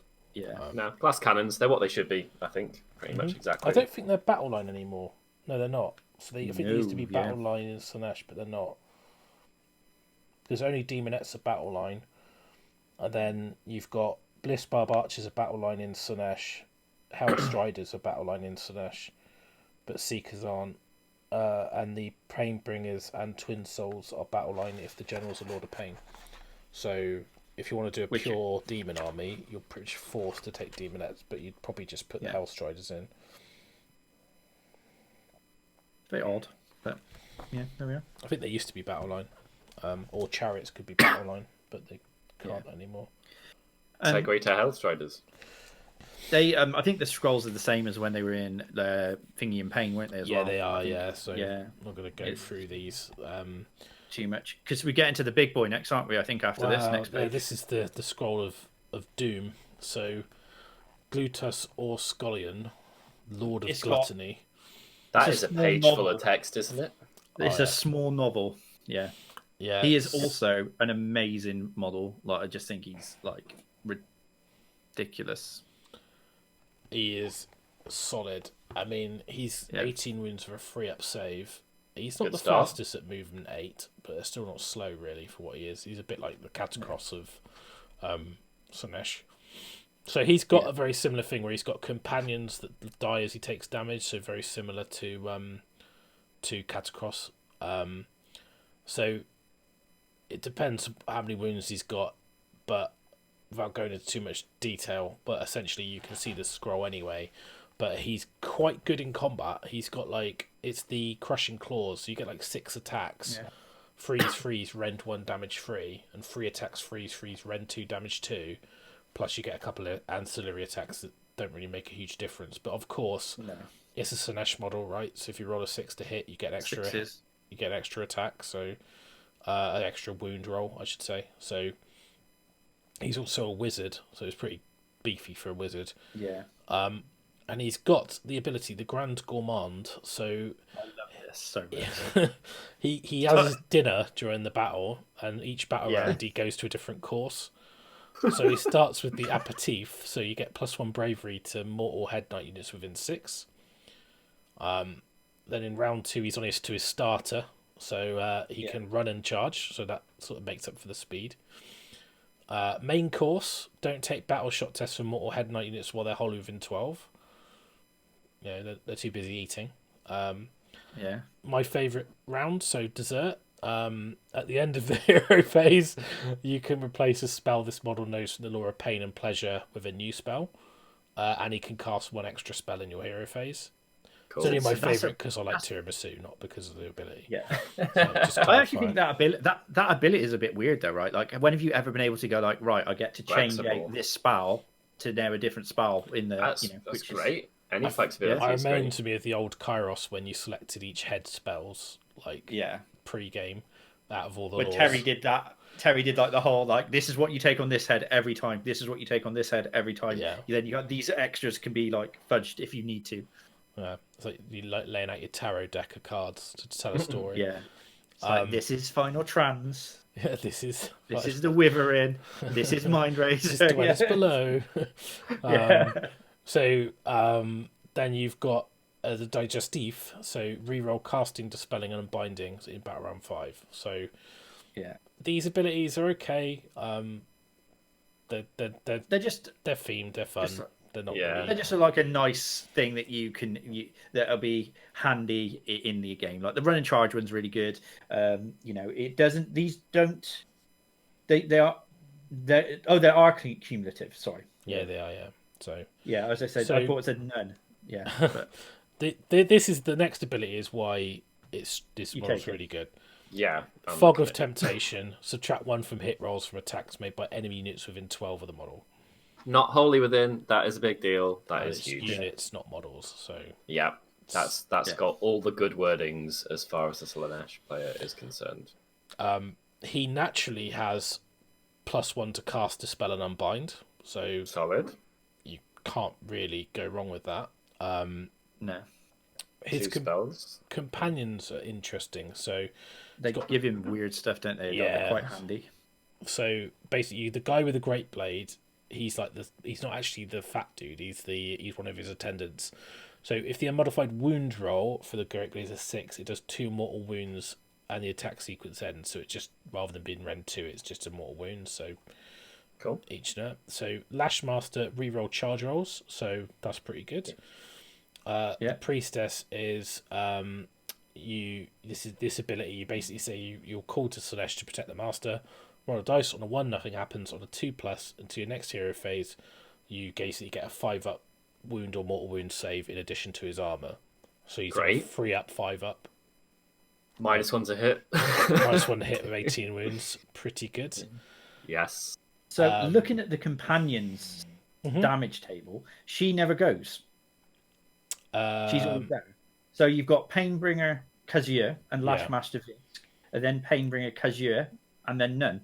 Yeah, so like if you take when 13, you've taken 13, she's gone. Yeah, she's gone. That's it. Yeah, but like it's, at that point, it's probably going to get the devs. So the first one to go is the Great Blade, basically. So. Also, if you heal wounds to him, his dudes come back to life by the mechanics which of it. is the same as Catacross. So yeah. Gorge on Excess is the command ability. So once per turn in your hero phase, pick a friendly Hedonite unit whole within 12, which could be yourself. Until next hero phase, if an enemy unit is destroyed by an attack made by that Hedonite unit, and there are wounds that remain to be allocated to that enemy unit from the attack, heal up to the same number of wounds allocated to that Hedonite unit. So that's kind of cool. It's you heal yourself. So he does have a heal mechanic on himself, but it's a little bit wordy. The page is a little bit bendy, so I'm gonna to my dodgy photos. So I'll just double check that wording. So it's not. So if an enemy unit is destroyed by an attack made by it's not. So if an enemy unit is destroyed by an attack made by that Hedonite unit, and there are wounds that so it's overkill basically. So if you kill a unit and you do like 3 or 4 wounds over what you needed to kill it, you can heal yourself by that amount. So if you go into like a screen or a depleted hero, or so it's got like you roll your attacks out and you do quite a lot of damage, you could potentially heal like 10 wounds to yourself if you. Which is. You'd almost use it. You play around that, wouldn't you? You'd be like, right, I'm going to charge into that screen of like 3 guys or that liberators on the objective. Hope that you absolutely batter it over the 10 wounds because of the crushing claws, and then like heal the wounds that you've got back. Well, it gives you the option to because it's done in your hero phase. You do it, and then your opponent knows about that. You can just do it and be like, well, he's -1 to be hit anyway. Whatever you do to him, you're probably not going to kill him because there's a good chance he's got a 3+, 5+, and -1 to hit. And so I'm just going to fight with him at the very end of my turn. Don't give a shit. And I'm going to go over and deal with the rest of my army. And it just lets him operate like a complete lone ranger. And the flip side of that is if someone nearly kills him and then you kill them and then you run into a load of crap, you could get yourself up to, you could heal like 15 wounds or something horrific. You can even do it on a Keeper of Slaanesh. So, Keeper of Secrets. So, because you could just, if your keeper's like, you cast it on the keeper, he can run in and go kill something and then heal himself. That's really good. That's powerful, right? That was always their downfall. It doesn't matter if you took a load of damage if you then killed it back. And he's also go on. He's just a really good utility piece as well. Yeah, he is for sure. And like we haven't even got to his spell yet, and I think his spell's really, really good. So. Speaking of, so he gets 2 spells. Obviously, he knows something from the lore, so probably going to take the last one in the mortal one because he is immortal. So crippling banishment on a 7. Pick an enemy unit with an 18, and to a next hero phase, half the move of that unit, half run rolls and half charge rolls. Wholly within or within 18? Within. Nice. Yeah. I'm down. But even like something that's going to end up 3 away from you, they're going to announce the difference between rolling a 3 or rolling a 6 on 2d6. Yeah. It's pretty big. Like, because I've done it before where you don't need to be like you don't. It doesn't matter that they're next to you 3 away. That makes such a huge difference to the odds. Yeah. But the fact they half their move as well, like you can really, and if you're using the mirrors. And I always used to take some mirrors in Slaanesh. You can like shut a unit down, particularly if they got run and charge. You just like where you half in your run, you're half in your charge, you're half in your move. Good luck. Yeah. Like people who want to slingshot or something.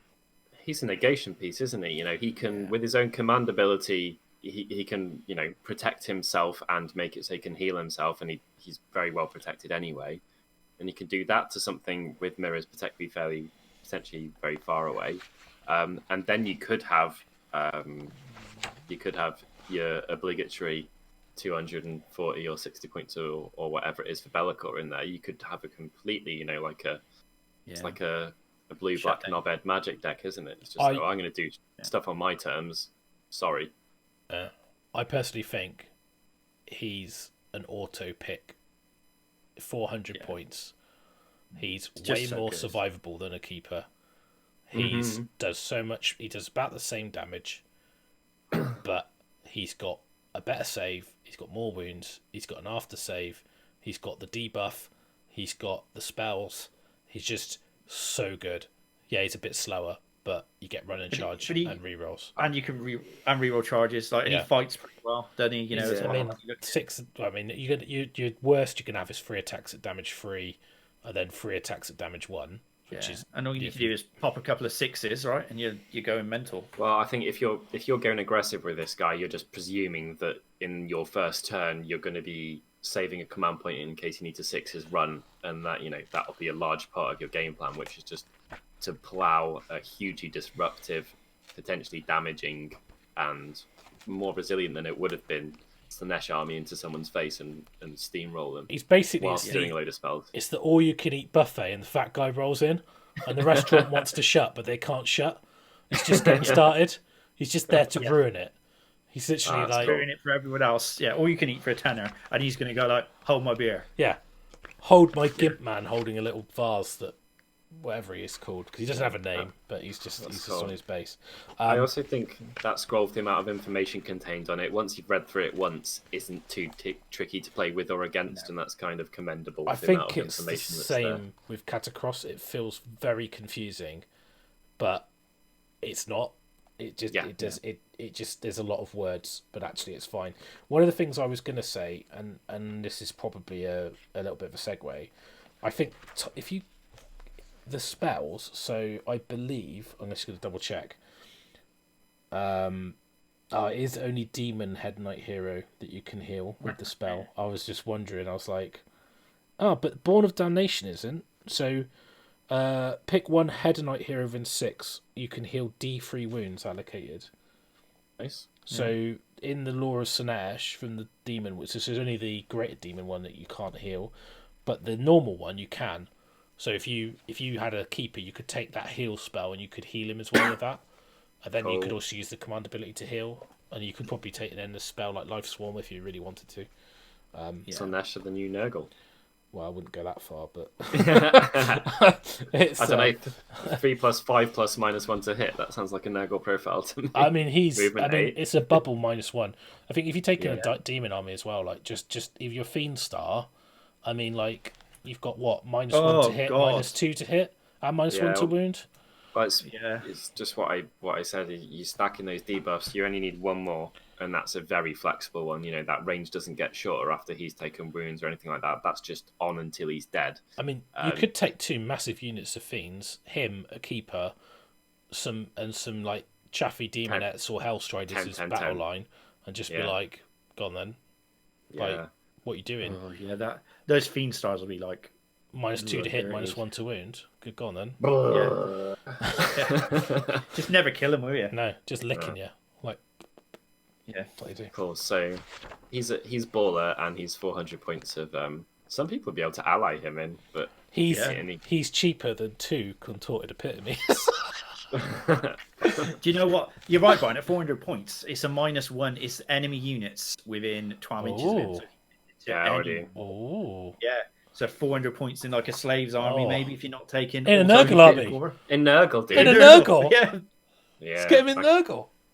He fits. He fits the fluff. He fits the profiles. He can't heal them, but all of his stuff he can just do on himself, and that's fine because he's not got his profile's not too crap for that to feel like a waste. Oh, just Terry is literally, his head's just exploded because he's like, I get to paint pink slime tentacle bases and have like a pink slime tentacle man on my bases and put it in a snacks. army. With some fairy cakes. Oh, that is just gross. Like, yeah, it is, isn't it? You imagine like Plague Bearers would be -3. Yeah, dude. From shooting at -2 in combat. Mm-hmm. So Yeah. good. Okay. Can't use his command ability if he's an ally, though, can he? He can use it on himself. Ah, okay. Sweet. Just- There you go. So, yeah, it's on his war scroll. So, Solid. Okay, so... okay. Oh, I just need a little moment. Okay, next one. Sigvald. The big man. Nice model. Arguably I the hope best he's good model. because his model is exquisite. So I think he's sick. I think he's really, really good, but he doesn't. He's very. It's almost like he's playing into him. He's all about him. He doesn't buff anything. He doesn't support the Slaanesh army at all. But as a standalone thing that is him, I think he's probably for his points one of the best heroes at that level, in my opinion. You know, because he's what 130. I don't. How many points? What is points? Yeah. Try 260. Just double that. Yeah, well, he is very good. Yeah. 260. He's very good for his points. Yeah. Wow. Fights first if he charges. He's only got movement 6, which feels sad. Blah. You get +3 to charge. Okay. And he has The 5 attacks attacks. characteristic is either 5 or equal to the unmodified charge roll made for this model in the same turn, whichever is higher. Okay, that's potentially absolutely baller. Wounds inflicted cannot be negated. That's also pretty good.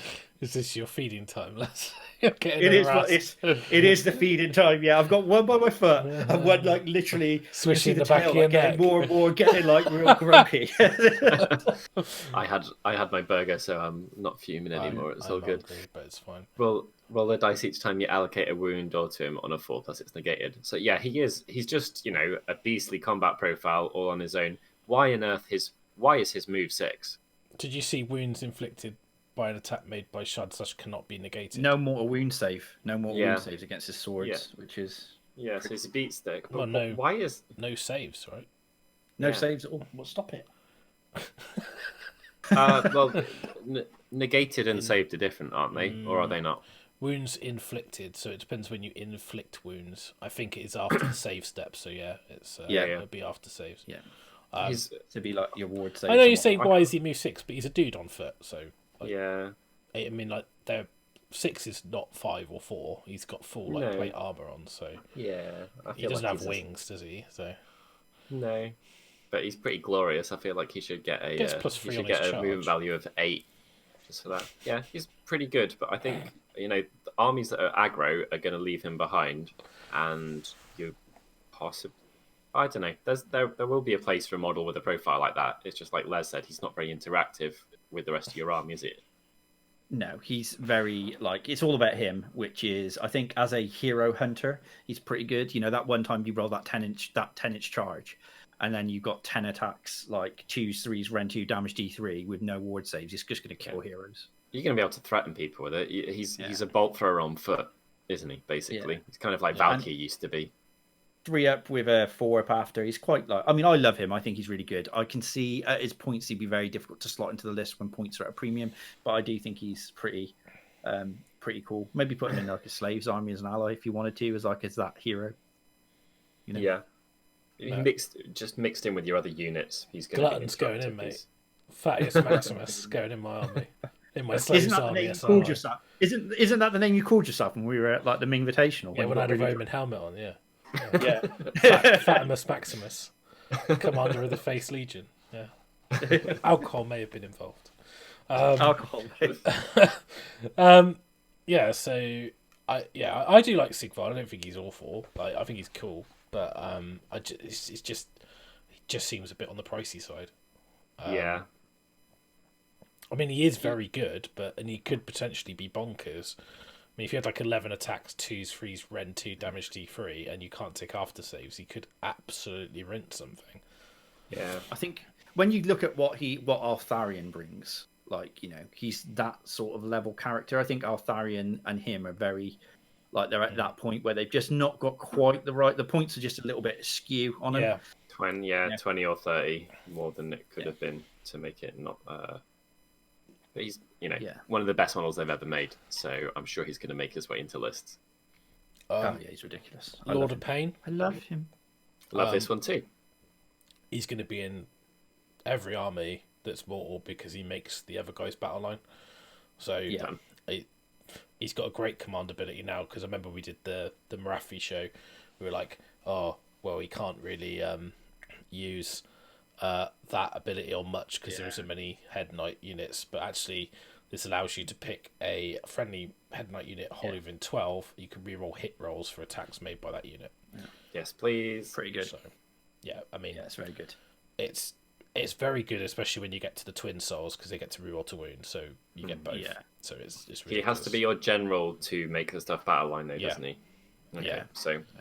But it doesn't really cost you anything if you take Glutton, because he doesn't need to be the general for any of the abilities to work. So it doesn't really matter. And then you can also have the traits.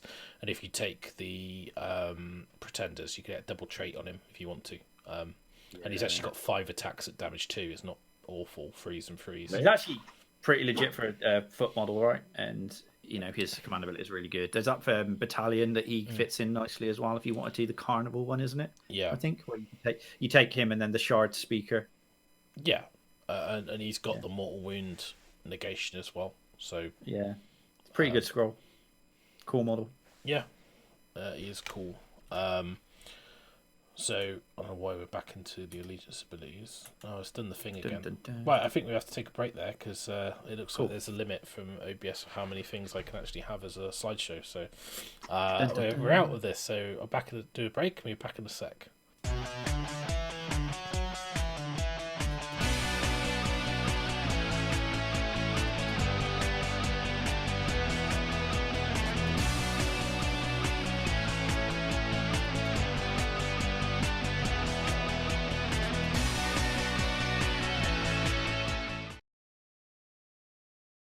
And we are back from the break, and I've fixed the technical limit of photos that I've realised applies, and now have I'm not getting attacked.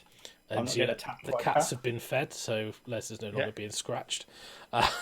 So... I've got the Warscrolls. I've got the Warscrolls as well, and apparently they're important. I've been told. So there you go. Let's find out. So we're going to start getting into the juicy news. New things. So stick with us. If you've just skipped to this part, welcome, because I imagine you will have done. Welcome to the show. Hello. You're back in the room. Shard Speaker of Slaanesh. It's quite a cool mini with the Haze staff. I like this quite guy. Funny. Yeah. So if he casts a spell that's not unbound, he gets to attack using his claws melee weapon. And gets +2 save, so he gets a 3-up save, and because his cloak kind of comes alive, I imagine. So he's got Twisted Mirror. Once per turn in your shooting phase, you can pick an enemy unit within 9 and roll a dice on a 3+, add 1 to wound rolls for target attacks that target that unit. So it's quite a short range, but because it's in the shooting phase, you can run into position and then use the stick to give them +1 to wound. Yeah. And it's in for the combat phase, so it's quite nice because, like, +1 to wound is quite hard to come by.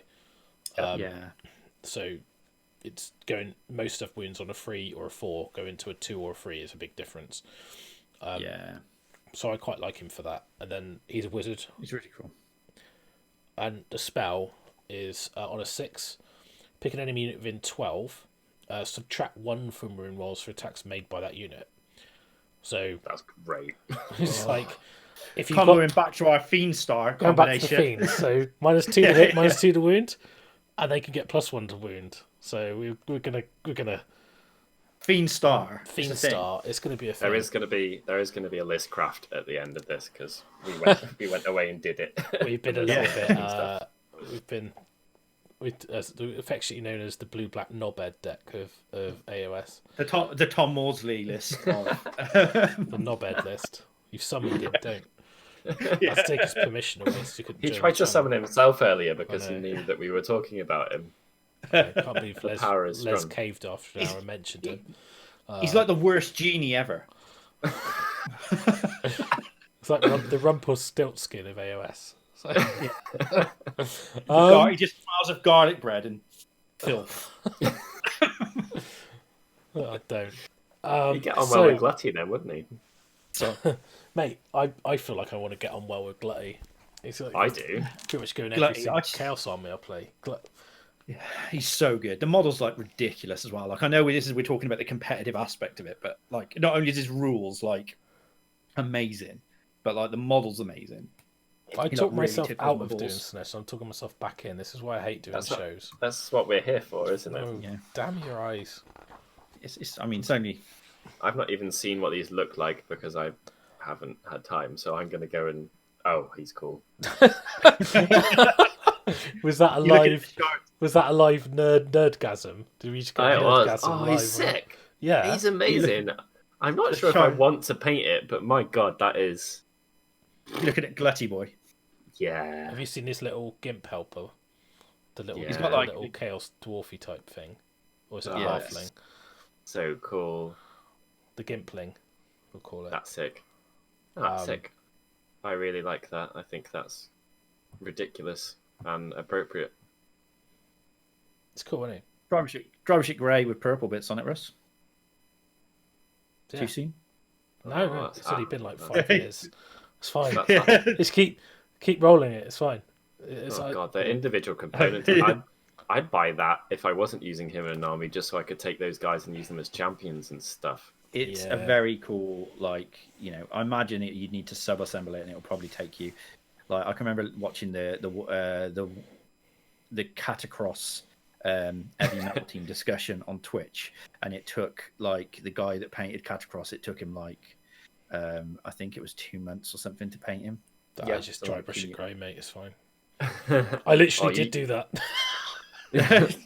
You dry brush these guys, and their little spikes are going to fly off left, right, and centre. Yeah, it's a good way to ruin a dry brush, right? So some soft D is going to have to be employed, but it's Slaanesh, so some appropriate TLC with a soft big D is probably entirely appropriate. Just keep it adequately lubed, and you're sorry. Yeah, that's right.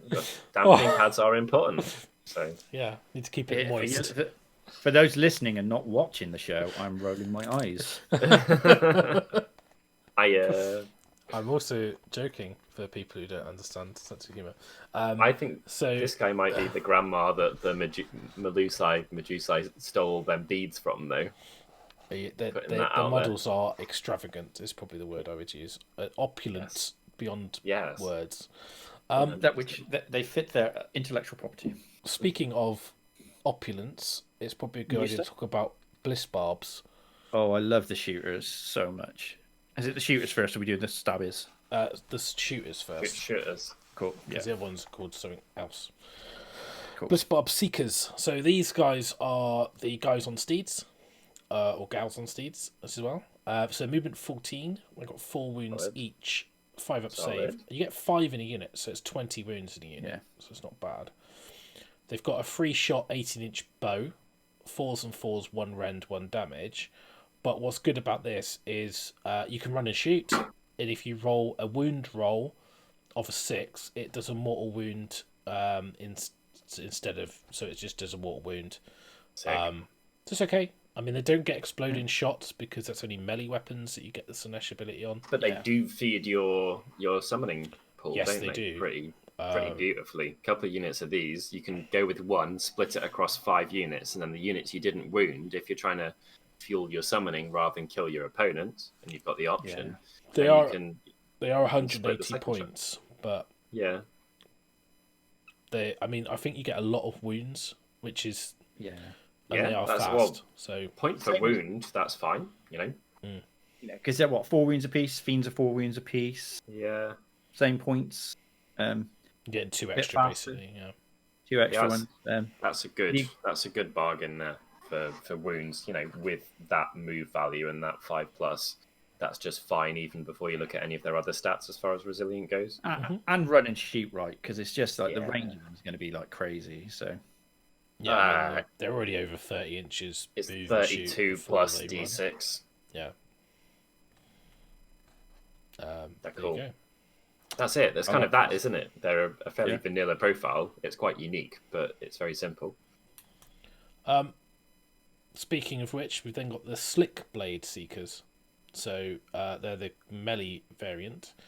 They're 200 points, exactly the same on the beast and the right and the movement profile of 4 wins, 5 up save, all that kind of jazz. They've got 3 attacks: freeze, rend 1 damage. They can reroll charges, but if you roll a modified wound roll of a 6, it does a mortal wound in addition to normal damage. yeah, All right. So, a slightly different rule. They're okay. I They don't don't feel as useful, right? I don't. they're going to get the exploding, aren't they? Because of the melee. You know, it's an addition. Like, I don't know why they should be about the same sort of points level. I think, like for competitively, because they're what 200-ish. They're 200. Yeah, I think they're. For me, I'd rather save 20 points than have the bowman. Yeah, 100%. So they don't really. I don't see taking a big unit of them. Although if you take 15, it's 600 points and 60 wounds. Yeah. So it's not too bad, and they've got a I 2-inch think reach. But there's other stuff that we've already spoke about before we come to the stuff that we haven't that does, you know, they're a bit skitsy and it does either of their options better than them or more efficiently than them. So I'm not quite as excited about that aspect of the scroll. I think the issue is if they were, it's because of fiends, right? Because they're effectively fiends are like 180 for free, but you're getting 5 of these, so they can't. It's hard to. I think it's hard to point them when you're comparing them against fiends, like because they're a bit faster. You know, they potentially got a bit less damage, but then they get reroll charges, and they've got the mortal wound thing. So it's like it's a bit hard, I think, to point them. But I think because they're bravery 6, I wouldn't want to take a big unit of them. Yeah, agreed. Now, these Here are we the are. boys. The boys. The boys. So, Myrmidish Painbringers. These guys, not only do they look cool, they are awesome. So, 2 wounds, 4 up save, 6-inch move. They've got 2 attacks, freeze, 1 rend, 1 damage, which is fine. What I like about these is if they roll an unmodified wound roll for a 6, it does 1 mortal wound in addition. So they've got mortal wound output. You still get exploding attacks because they're Hedonites.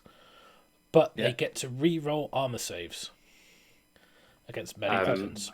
Yeah, that's all right, isn't it? A 4-up re-rollable save, 2 attacks, freeze, with rend, chance to do mortals. They're 150 points for 5 of them, for 10 wounds. So a bit pricey, but I really like these. I think if they're battle line and you get into the thing of, I can re-roll, you know, to hit, they're just good. They're solid. I mean, they're the anvil that you don't have in a Slaanesh army. What are you running these in 10s? Yeah, I think so. Yeah. As an anvil. 15s. Yeah, 15's unwieldy. 5 isn't bad. You know, if you've got other 5's stuff okay. that would be taking the attention, they're gonna mull a 10 of and barely take any damage from 10 of, you know, almost anything that costs the same points because of that rerollable save. I think if you're running, you know, 5s as well, there's more opportunity for you to combo different units and be able to generate DP to be able to put on, you know, your units, because obviously a unit of 10 is probably going to kill something dependent on where it is. I'm sure 5 could still do the same, but you're more likely to damage a unit as opposed to wipe it in a oneer. Yeah. You know, they just been really good, and like Russ said, they're the anvil that the Slaanesh army missed. There was never any survivable thing, whereas these guys next to Fatimus Maximus Gluteus, you know, moving forwards, they're at like, you know, -1 to hit as well with rerollable armor saves. They just become they just combo really well. Like the fact they got a bravery 7's a bit meh, but like there's lots of ways with the Slaanesh heroes to buff your bravery and stuff. Sorry, make your battle shock stuff. Mm-hmm. If you're within 6 Agluteus, you get a bravery bonus, and then you can make them immune to battle shock as well when he gets to battle round 3, I think. So they're not awful. I think for me, I really like the models, and I like the aesthetic, and I like the idea that finally you've got a armored, resilient unit that you didn't have. Yeah, it's just Real talk though, bros. How many of these are you going to paint before wanting to pull your eyes up? I don't know if these are going to be that bad because of the amount of metal on them. You could do them quite simply, but I think if you it's hard until you see the models. It's hard to know, isn't it? But if you did like the Paul Norton, Darren Latham, spray them silver, like do the gloss, the null gloss null matte, mostly that. Then paint like do the gold afterwards, do the same, and then do like a light sort of controlled dry brush on them. I think like that would look cool. And if you really fancied it, you could do a super watered down contrast and tint them purple. I think if people want to get these done fast, sorry about the assembly because they got spikes everywhere. If you are bothered about removing seal loins, that's just not going to be particularly pleasant. But spray dark silver, dry brush lighter silver. You can dry brush lighter silver then at that point if you want, and you can wash we can wash the recessed silver bits with one wash, and then use Iyanden yellow, the contrast, or something similar to that. I use snakebite, and it turns silver into gold. Yeah, that's a very efficient way to do it. You just basically snakebite the gold areas. You paint the whole thing silver. If you use some of the really nice Vallejo air, you can get like a really nice, bright, brilliant luster. Then you can use the contrast paints. Like I think in the painting guide in the book, they actually paint the gold by washing it with contrast shyish purple. Interesting. So they thin that right down and use that as the wash to get a purple tint to the gold. Yeah, it's a good idea. Cassandora yellow followed by Druchii violet is a surprisingly efficient way to get good gold. And if you do that carefully, you can do all the other steps messy, and then you're just painting cloth. Then you're just painting a head plume and a bit of cloth, and you're done. Yeah. So I think I just had a quick look. It's really good. Yeah. It's really good. That like this spraying Retributor, painting the silver bits you want, wash it all shyish purple, super watered down, and then dry brush it, and it's like got a better one than that. Spraying Retributor, dry brush the lot silver, wash the gold bits gold. The silver's already going to be mostly silver anyway with different recesses, and then you can put purple all over it potentially. I kind of want to try that now. Okay. Sold. Sold. That's an AO video. Pre-order now at Element, support the show. If you want to gift me a set, then I'm taking a unit of 15. I am doing commissions, but be prepared they will be expensive. Next one, new ones, Twin Souls. So they're movement 8, 4 up save, 2 wounds. They've got a 2-inch reach. 3 attacks, falls, freeze, no rend, but damage 2. Yeah. They get +1 attack on the champion. Start of the hero phase, you pick one of these abilities. So you either get reroll to hit, or you get a 5-up after save, and you have to alternate that ability.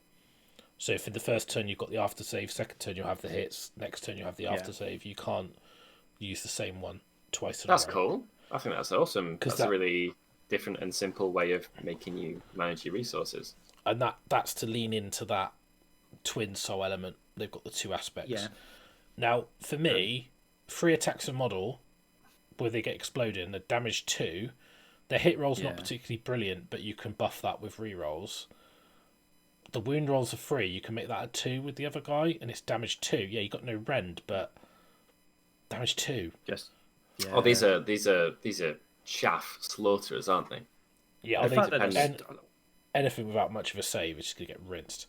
Yeah, and then if you're getting something that's resilient, you can just get a 5+ if you want. So I really like the scroll. I think, like I said, as everything that you've just touched on, really good. I think the move 8 makes them like that secret sauce, like infantry move 8, like really good armor save. Can get the 5-up negation. They're going to hit like a ton of bricks and stuff with not a massive amount of armor. Yeah, I quite like those a lot. You know, Yeah. I think 4+ save. the 2-inch reach is big as well, particularly because of the base sizes and stuff. It's going to be big. I think they're a nice prospect in a 5. Those particularly, actually, because they're flexible, they're fast. I think and if you run them in like a 20, they'd be the biggest hammer you could get. I mean, they would just blend, right? I mean, but yeah, 5s are fine. I mean, they're 170 points, so 20 points more than the Myrmidons, but they are battle line if you've got a Lord of Pain as your general. So they are more than 20 points better than the Myrmidon at combat. 2 inches of move's worth a lot, before you even look at. Yeah, probably, but I think without the rerollable saves though, you just, and they don't do the mortal wounds in addition. They do. They've got damage too. They don't have rend. It's like they're different. They've got more attacks to benefit from the effect of 6s, though, right? How about this though? Right, a unit of Myrmidons in a line with a unit aligned with these behind them. Yeah. What base size is they? 32. Yeah, so staggered. So 2-inch reach over the top of the Myrmidons. So you put the Myrmidons in a line, and then you put a line behind it, the Twin Souls. The Twin Souls can fight over the Myrmidons. The Myrmidons get a rerollable save. You can't, unless you've got reach 2, you can't hit the Twin Souls. Yeah, they could all be at -1 as well, potentially, depending how you're doing that. They're going to be sat next to the big boy, aren't they? But even if you ran them in 5s, like 5 front, 5 back, 5 front, 5 back, 5 front, 5 back, and the fact is you're MSUing your depravity. Yeah. So if you run like 3 units of 5 Twin Souls and 3 units of 5 Painbringers, and if you put them in that formation, they're re-rolling to wound on the charge. So with the Twin Souls, you're re-rolling to hit and re-rolling to wound if you charge. A lot of damage from one place, isn't it? With the 6s doing something when they hit as well. Yeah, so 6s explode, and then on the Myrmidon, 6s do mortals on the wound roll in addition. And like you said, because you're MSU in yourself as well, you're going to stagger your attacks out for the depravity against your opponent, and then when your opponent fights you, they're either going to have to wipe the unit or stagger the attacks out on you. So then you've got that's generating more depravity because it's your units as well as theirs. You'll rack it up quite quickly. What are we looking at for that? It's 960 for the units if you take 6 units of them, of the 3 and the 3 split down the middle. And the nobles is 140, so it's 1,100. So with the 1,000. with the Lord of Pain, and then you could put in the Fatamus Be'lakor package that we talked about, which is the so Fatamus Maximus package is 800 points. Drop out one of the units of Untamed Beasts, and then you've got your Lord of Pain, and you've got the formation unlocked. And I do like that. I mean, you could almost, we were talking about the secret sauce list. You could almost take, go right. I'll have the Fiend Star, and then have a backup of the instead. So then you can then not paint multiple Fiends, and then you have the Fiend Star backed up with the Painbringers or the Twin Souls. Yeah, that's what I would do. Probably one of each. That's quite nice. I quite like that. Summoning wise, where would you go with your first? Because I'd be tempted. I'd be tempted to go Keeper and then just poop out Demonettes. Yeah. Keeper is secrets to start because you want the command ability, right? So yes. I mean, even you can make Fatamus Maximus fight twice. Yeah, I apologise to people at Games Workshop that come up with a cool name and loads of lore, but in my head he's Fatamus Maximus, which is me in a Roman helmet after I've had a big pizza. I think they should be. And a bottle of Kraken. And a bottle of Kraken. Well, yeah. Yeah, so they should be proud that they've inspired such enthusiasm. So I think the writers can be. The writers can be super proud. I really like that. A 9 Fiend Star, and then have the Painbringers plus backed up with the Blissbarb Archers, then with Gluteus Be'lakor, and that's one Untamed Beast. That'll look sick as well. And it's all the cool models. Oh, it is. You could paint the Untamed Beast so they're all in that. Could convert them up, couldn't you? Well, you could even use but I like the models anyway, because they kind of got their chests out and stuff, haven't they? And they've got pelts and stuff. You could paint them all in nice kind of lavender pelts and stuff, and make it look really tiger prints and stuff. Like that band in it, Steel Sex Panther. Yeah, Steel Panther. That's it. Yeah, Steel Panther. Yeah. So you could do them all with leopard print trousers. You and could stuff. also Be'lakor. You could Be'lakor plus a Keeper would make a pretty awesome, Slaaneshed up Be'lakor. That would look sick. Yeah. You could have him. He's got a handout. That could be a crabby pincer, wouldn't it? You know, he's tiny though. Like that could be a dead big crabby pincer. You'd have to use like the Fiend's bit to convert him, I think, because he is so small.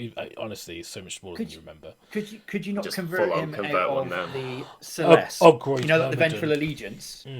Get like, because I thought you could use like, you could have the wings from like the Vargolfs or whatever they are. I would probably use like Angel Wings. Yeah, and I've like you could use one of the Magnus. The wings that you get with the Magnus would make a good Be'lakor for Slaanesh. Too big, any Magnus? These massive. Oh yeah, but it doesn't matter. It's cool. Yeah, it doesn't matter. But you could have like Celeste. Just have one leg on the base, one leg off. It's fine. Yeah. So I reckon Celeste with like a sword arm, like a come at me bro hand with the wings from like one of the angel ladies from the Sisters of Battle range, and then that could be your doing that version. Yeah. That's how it goes. All the single ladies, Celeste. Frostheart wings are fairly easy to squidge onto stuff of about that size. Oh, they're a bit. I think I'd probably want something a bit more, bit less thick and wavy around the join. Yeah. A Lord of Change probably would like quite nice wings because they're up as well, aren't they? They're up and out. I have one of those in my cupboard. I'm thinking about. I've got one of yours here that I need to build for you. So on my pile. Anyway, sidetrack. Anyway, going off. Yes, Twin Souls. So, Blissbarb Archers. These are battle line in Slaanesh. Movement 6, 1 wound, 6 up save, so a bit squishy. You get 11, so I believe you get 10 and Homunculus, or the Gimp, as we alluded to. Again, I apologise for the lore craftsmen and the craftspeople. Brew Homunculus. Yes, so he's got a little like bubbling cauldron of punch, I believe. So 18-inch range, 2 shots, 4s with rend, and combat whatever. If you got the Homunculus in the unit, they get +1 to wound, don't they? Yeah. So they're in combat. Yeah, so I think that's it's missile weapons. Yeah, I was going to say it's missile weapons. I read the Cyberite blade, so I was like, oh, right, okay, maybe I got it wrong. So, but so as long as he's in the unit, they're wounded on 3s, which is good. Yeah, and then basically you get an extra attack off the champions. So you get 11 shots. So 22, 21 shots. There you go, maths. 4s and 3s, 1 rend, run and shoot. So they're okay. I think just for the depravity generation, they'll be useful. They're quite fast, run and shoot. Move 6. They're only 6 up save. The bravery's a bit low, but they're going to be the objective scoring things. In fact, they wouldn't even be the objective scoring things because you're going to be dumping out demonettes when you get in your depravity, aren't you? To be able to put the demonettes out. I think just dropping anything in your backlines as fast as possible is like the army's going to move forwards and replace itself. I think that would be a really effective way to play with the list, and given how the summoning works, you're going to be safe. You'll have an empty board behind you potentially if you've gone forwards as quick as they can. Yeah, and I think they're cool. 160 points, they're not too bad. And I think because of the depravity generation, it allows you to do it. It's pretty good. Yeah, the fact they're battle line and they're quite fast, quite good. That's what I like about them. Yeah, I like the quicker ones more. If I'm playing the Twin Souls, it's just the lack of rend is the thing that makes me go a bit. But so another fast unit. I love these. The Slangor Fiend Bloods. So these are actually Beast of Chaos keyword as well. So Beast players, you've got a new unit, so you can rock these out. Interesting. Can I have a picture? I don't have one. You don't have it. Okay, sorry. You've run out of all these. So 3 wounds each, 5 up save. They've got 2-inch reach on the claws. 3 attacks, 4s, 3s, 1 rend damage 1. And a gilded weapon with 2 attacks, 4s, 3s, 1 rend damage 2.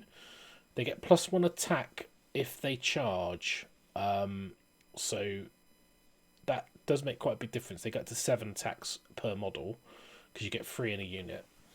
And then at the end of the combat phase, pick an enemy unit within 3 and roll a dice for each model in this unit. For each 4+, the enemy unit takes a mortal wound. That's all right. Yeah. So they're okay. I'm not sure. I think they're quite pricey from what I remember. I think they're 100. Well, not too bad. 140 points for these. Oh, so I think they're more than that. Was I looking at the wrong thing? Was I looking at 200? I thought they were 200 points. Which is the combat combat cav guys below them. I think actually, like, you know, at that point level, you can take a max unit 9. I think that's quite. They're quite a punchy unit. Yeah, don't take them in 9s. I mean, there's lots of ways to immune to battle shock and stuff in the army, right? Isn't there? Yeah, like, you know, you build a list around it. I do think they hit quite hard. Like the fact they're damage 2 and they've got rend on all their attacks. There's ways to buff the hit roll. Majority of the attacks, isn't there? So. It's all rend though, isn't it? Which is the. Yeah, I mean they're okay. I think they're one of those things that you like. They don't look that sexy. I mean, they do because they're cows covered in sexy leather, but they look like the old keeper, don't they? They're the old, like 80s model keeper. They're so cool. Yeah. I love the thigh high leather boots on cows. I don't know why. It's amazing. It's like 1980 all over again. I think there's maybe a list with those. Again, like you could trade them in with the if you take out your twin bloods because they've got 1 less save, but they're the same speed. They've got 1 more wound. They got 1 less rend damage 2 attack, but they've got rend to it. But they've got all the extra additional attacks. I think they slot into that role a cheaper option. You know, less models, but you know, I don't know. I think I quite like those, and you know, and they get to have +1 attack when they charge. So like you said on the charge, they got 3 attacks, 4s, 3s, rend 1 damage 2. Yeah. You know. Yeah, I think they're cool. I think you'll see them in Beastman armies. But I don't know. I mean, they're really nice models. So, like I say, they're a cheaper option. So if you like, I want to use a unit of 10 twin souls. That's what 340 points. Yeah. Whereas a unit of 6 of these is 320. It's 280. So 280. Yeah. Sorry.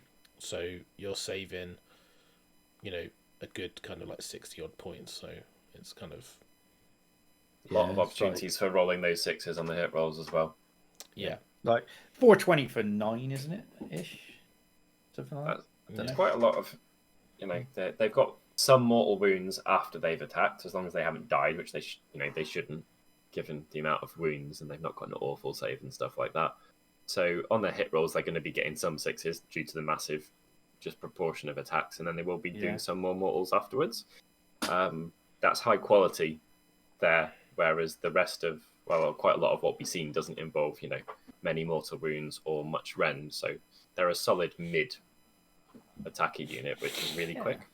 I think, you can slot them in. Like, again, if you're taking a fast army, I think they can definitely provide a role. I do think that it's then much over muchness, isn't it? As in, like, do you take the twin souls? Do you take a unit of fiends? Do you take, like, it's like color yourself with whatever you want to do. So if you wanted to take the cool models, you could have these instead of those and do it that way, you know.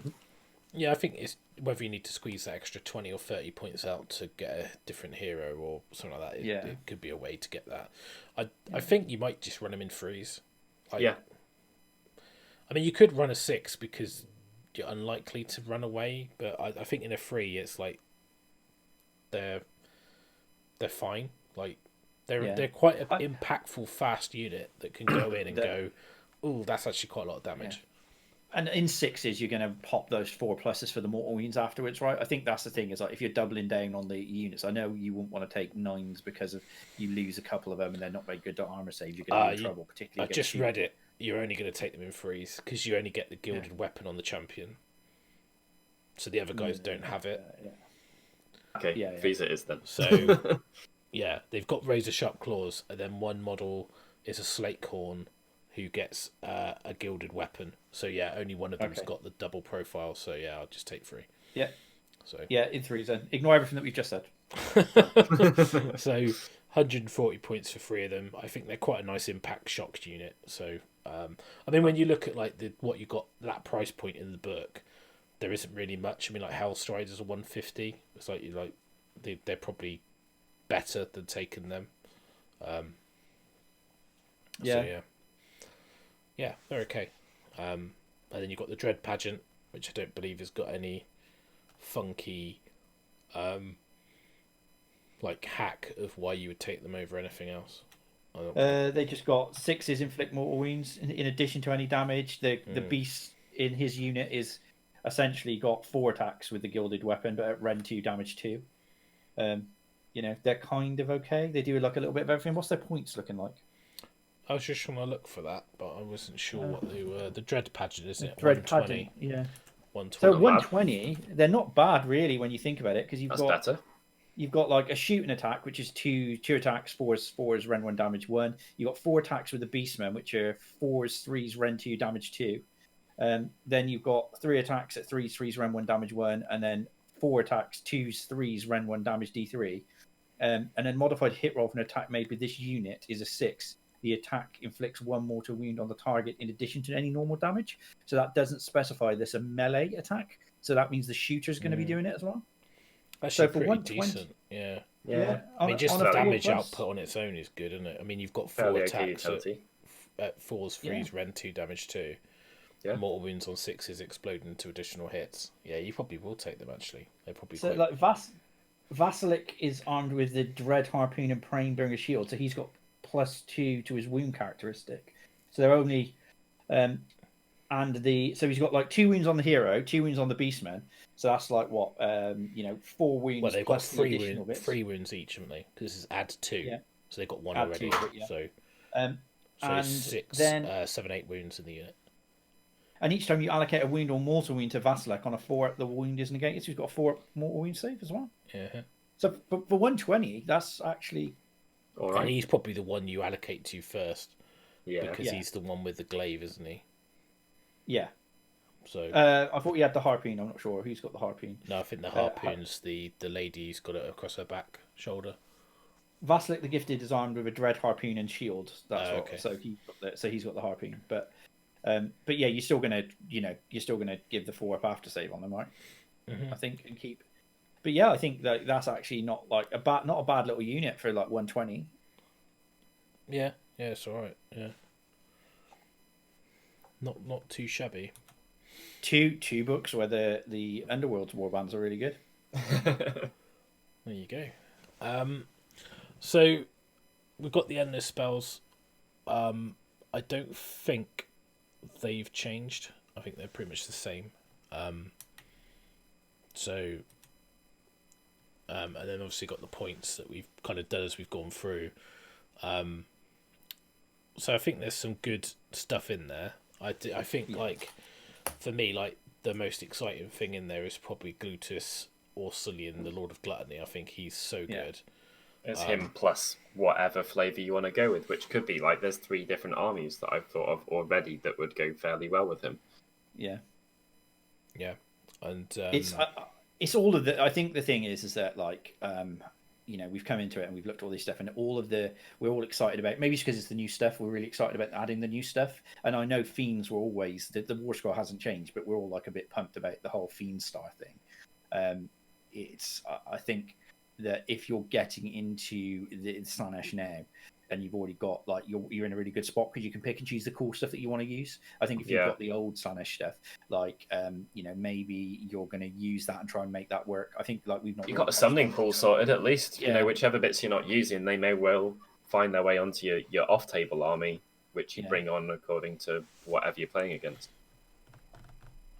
Yeah, exactly. And I think the summoning pool as well. Like I think you must be able to summon a Contour to the Epitome. I reckon they're probably quite cheap to summon. Can. I think that's one of the 6s, isn't it? Am I wrong? I don't know. I was just double checking that because I was thinking it is a 9. I think it's 8. That's a 9. So it's expensive. But I was thinking that because it's something that you kind of want it, but at the same time you don't really want to pay 210 points for it.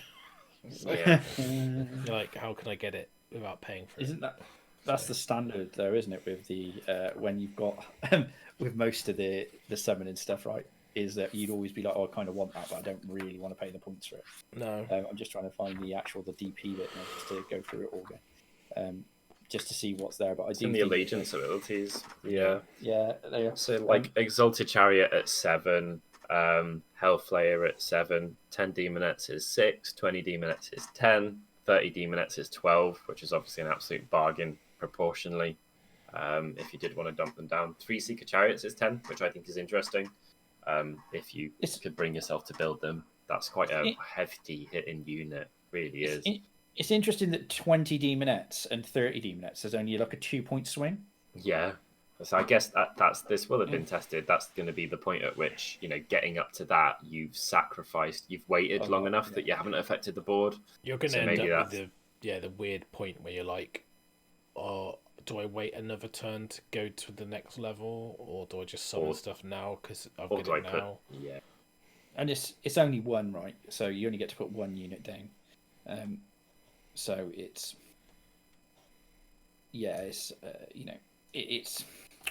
it's a difficult thing. I think you may be going to take. I think for me it'd be like putting down units of 10s here and there because they're the ones that are like 6 depravity is going to be quite easy to get. I think particularly unless you're playing like an army with like 3 units or something. Like if you play OBR and there's like they have quite a lot of units. I thought there's like 2 units of 30 dudes. And no, you always have like quite a few ancillary units and heroes. It's like you almost have like 11 or 12 units in an OBR army usually. The backbone of the list that we were chatting about when we had a little break was the 800 points that go to Be'lakor and 2 units of Untamed Beasts and the big dude.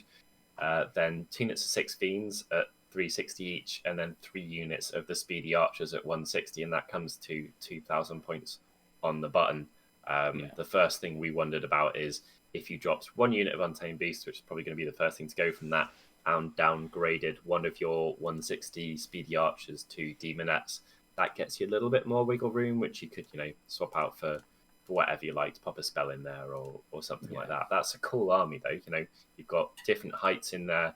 You would get to your summoning points fairly quick from your opponent, if not from yourself, with the 3 units of archers and stuff. Be'lakor is 240, so you got 20 points back. Oh, sick. Nice. And also, like, if you didn't want to take 2 units of 6 Fiends, you can drop out one of the 6 and then put in, use those points with, an Amble unit in regards to, like, the Painbringers, or a Twin Soul unit if you wanted more hammer. But absolutely. You kind of like don't need the hammer because the Fiends have got like they there's an opportunity for the Fiends to go crazy with the the 6s doing D3 damage on the pincers plus the any 6s exploding. It's just quite I think maybe putting the Painbringers in there would be handy, but I'd probably do something like you take a unit of Bliss Barbs out. Or maybe even two units of Bliss Barbs out, and then you can always put a Lord of Pain, 2 units of 5 Myrmidons in, and then that gives you then some points then to spend on something else. So like what's Lord of Pain in points? 150. 150, and the other guys, are they 140 or 160? 150 and 170, depending which one. Do you feel like you'd maybe miss the depravity generation though, because the Bliss Barbs are there to pick up, chip away, do little bits here and there, get you those extra depravity so that you can put different units on the table. I mean, to a point, but you're just generating it in different places, I guess. But what I was going to say is that if you can generate your battle line through those combat units and drop the Fiend unit, then you can put units, rather than having Bliss Barb Archers, you could have the Bliss Barb Seekers, which are better at doing that, I believe, than the Archers. So because they're only 20 points more, and you get slightly less shots, but you get more speed, more wounds, better armor save. I prefer them a lot. So, I mean, I think when I was messing around with lists, I had 2 units of 5 Bliss Barb Seekers, 1 unit of Archers, 2 units of 1 unit of Myrmidons, 1 unit of Twin Souls, Lord of Pain, the Sorcerer, and the Glutton dude, and I think that was a fairly close to 2,000 points. So it's and I think I might have had 6 cows just for painting, something like that. But it's basically, I think you can mess around with the list quite a bit. I think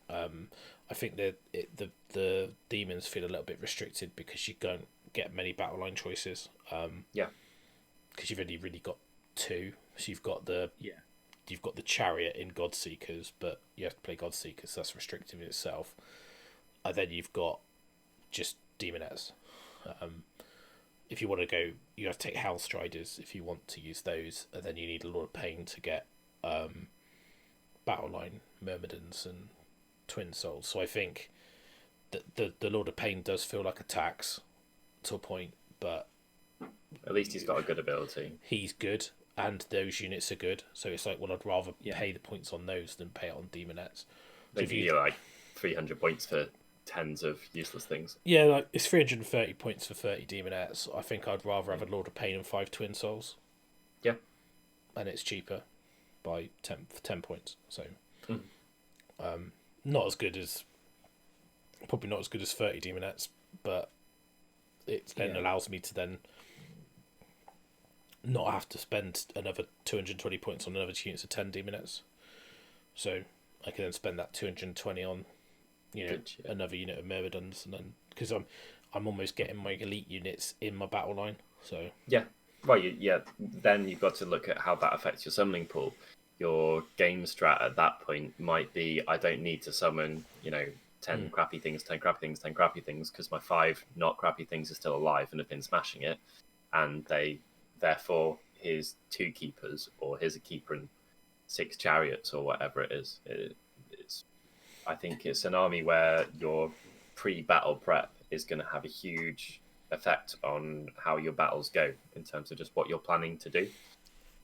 I think as well, like really controlling the depravity generation is going to be massive for both your opponent and you as the Slaanesh player.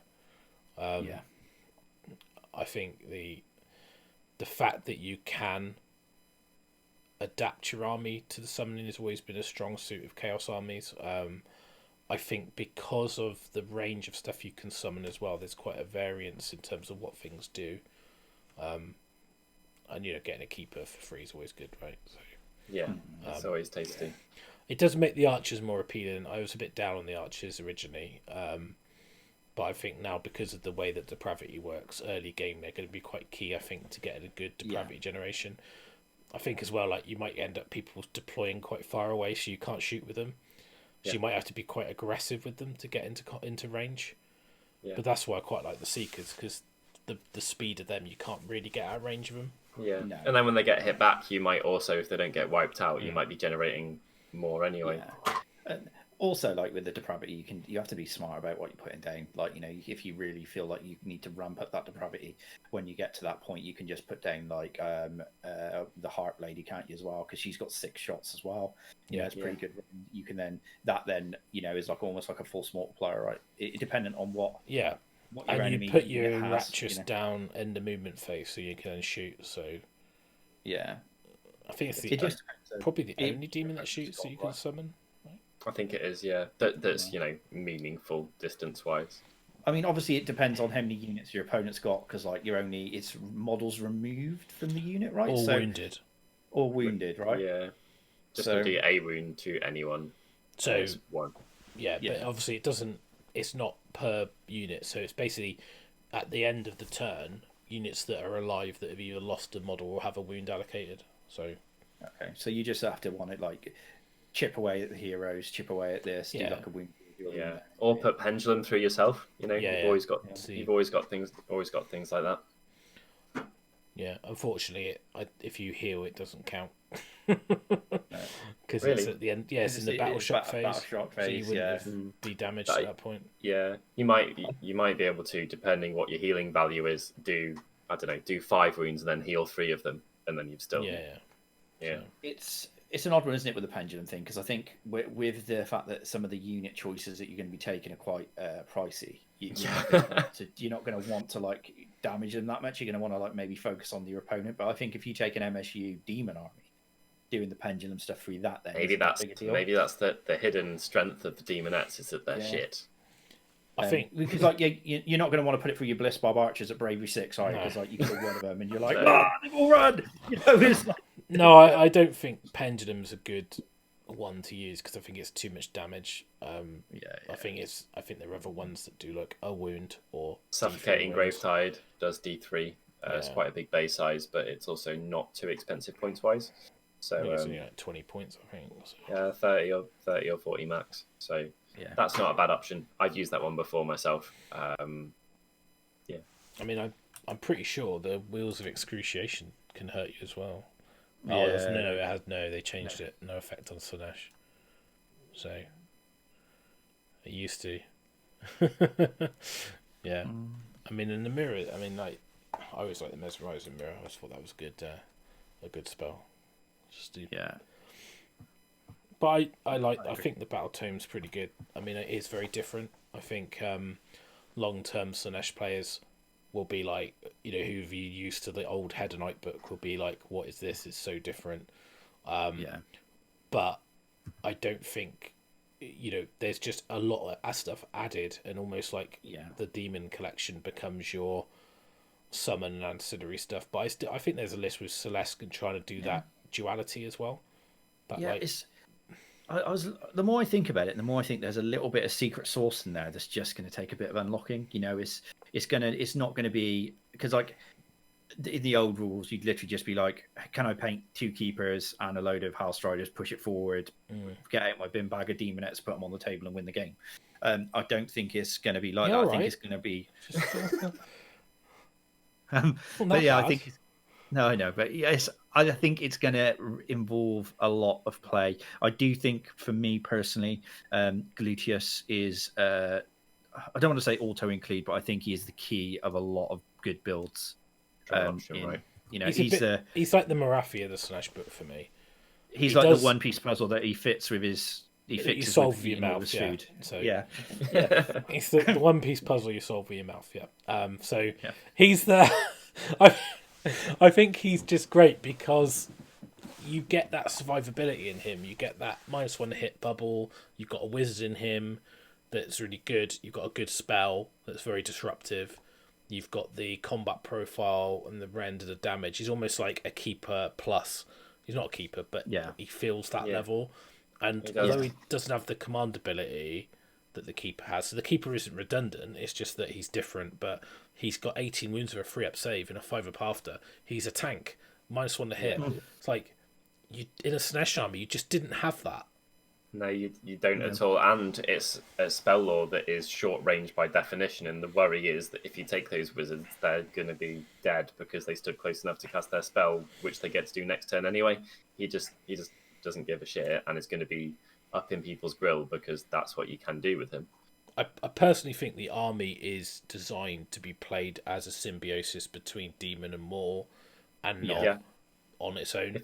Because isolation, when you played demons in the past, you were like, how do I survive? You go last and you don't get to roll dice, which isn't really that fun.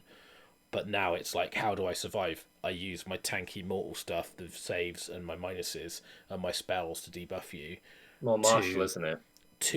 To basically absorb your punishment, and then I use my counter charges with twin souls or gimp cows or whatever else you want to use that does damage. And you've got the archers as well, which, to be honest, it's not to be understated the fact they've now got shooting. Like, they didn't have shooting. Like, now you've got shooting. Like, you've actually got a way to kill heroes. So when you play against daughters and you can shoot the hag off, you're like, well, I can actually do that now. Whereas whenever you talk to anyone and they said, well, just shoot the hero, you go, well, I don't have any archers in my entire army, so how do I shoot the hero? Now you've got an option. So, and the fact is, as well, you can ally these into other Chaos armies that might want the shooting. Not Khorne. No, but they're Khorne. They don't. It's because I collect them. It's because I collect them. I'm resigned to this. It's fine.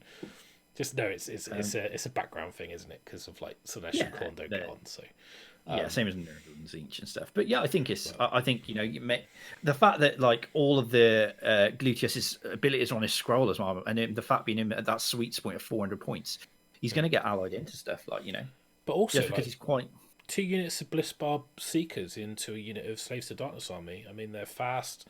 They've got good shooting. They do mortal wounds. I mean, they don't need anything to make them good. The Warscrolls just innately good. So and also, like, you can theme your Slaves army around Slaanesh as well by marking them, can't you? And then you've got the marker Slaanesh as well. Any of the buffs will work on those guys as well, right? With like War Shrines and whatnot. Maybe. I don't know if that's got the Slaves to Darkness keyword on it, probably, but See, I'd have to double check. But yeah, maybe. I wasn't sure if it was Slaanesh as a keyword, but I wasn't sure. I might be. I've not. I may have thrown out something that completely. I'd have to double check it because I can't remember off the top of my head. But yeah, I think the Slaves book, they made it Slaves as a distinct thing. So like, you need the Slaves to Darkness keyword, I think, and then if you've got Slaanesh, you get a bonus. But I have to check. But I think as a battle tome, it's. I think for me there are a few things that seem a bit out, which isn't a problem because that'll get addressed in the future. I think rules wise, there's quite a lot of cool stuff going on. I like what they've done with the Locust, and I like what they've done with Depravity, just from a play experience from both sides of the table. Because I think there were Slaanesh players I spoke to that didn't like playing with their army because they were like, it just feels very one-sided if Locust goes off and you ruffle stomp, and then obviously that was a problem for a while which got addressed, but then it was almost like they didn't gain anything. Whereas now you've got the mortal stuff to kind of compensate, and I just think it's a completely different animal. And I think there'll be an army that people will struggle with at the start.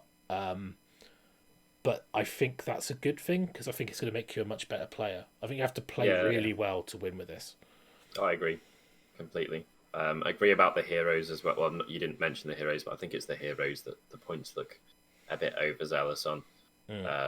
Siggy, and then basically the demons, roughly, seem to be fairly pricey for what they are and what they do and what they'll do on the board.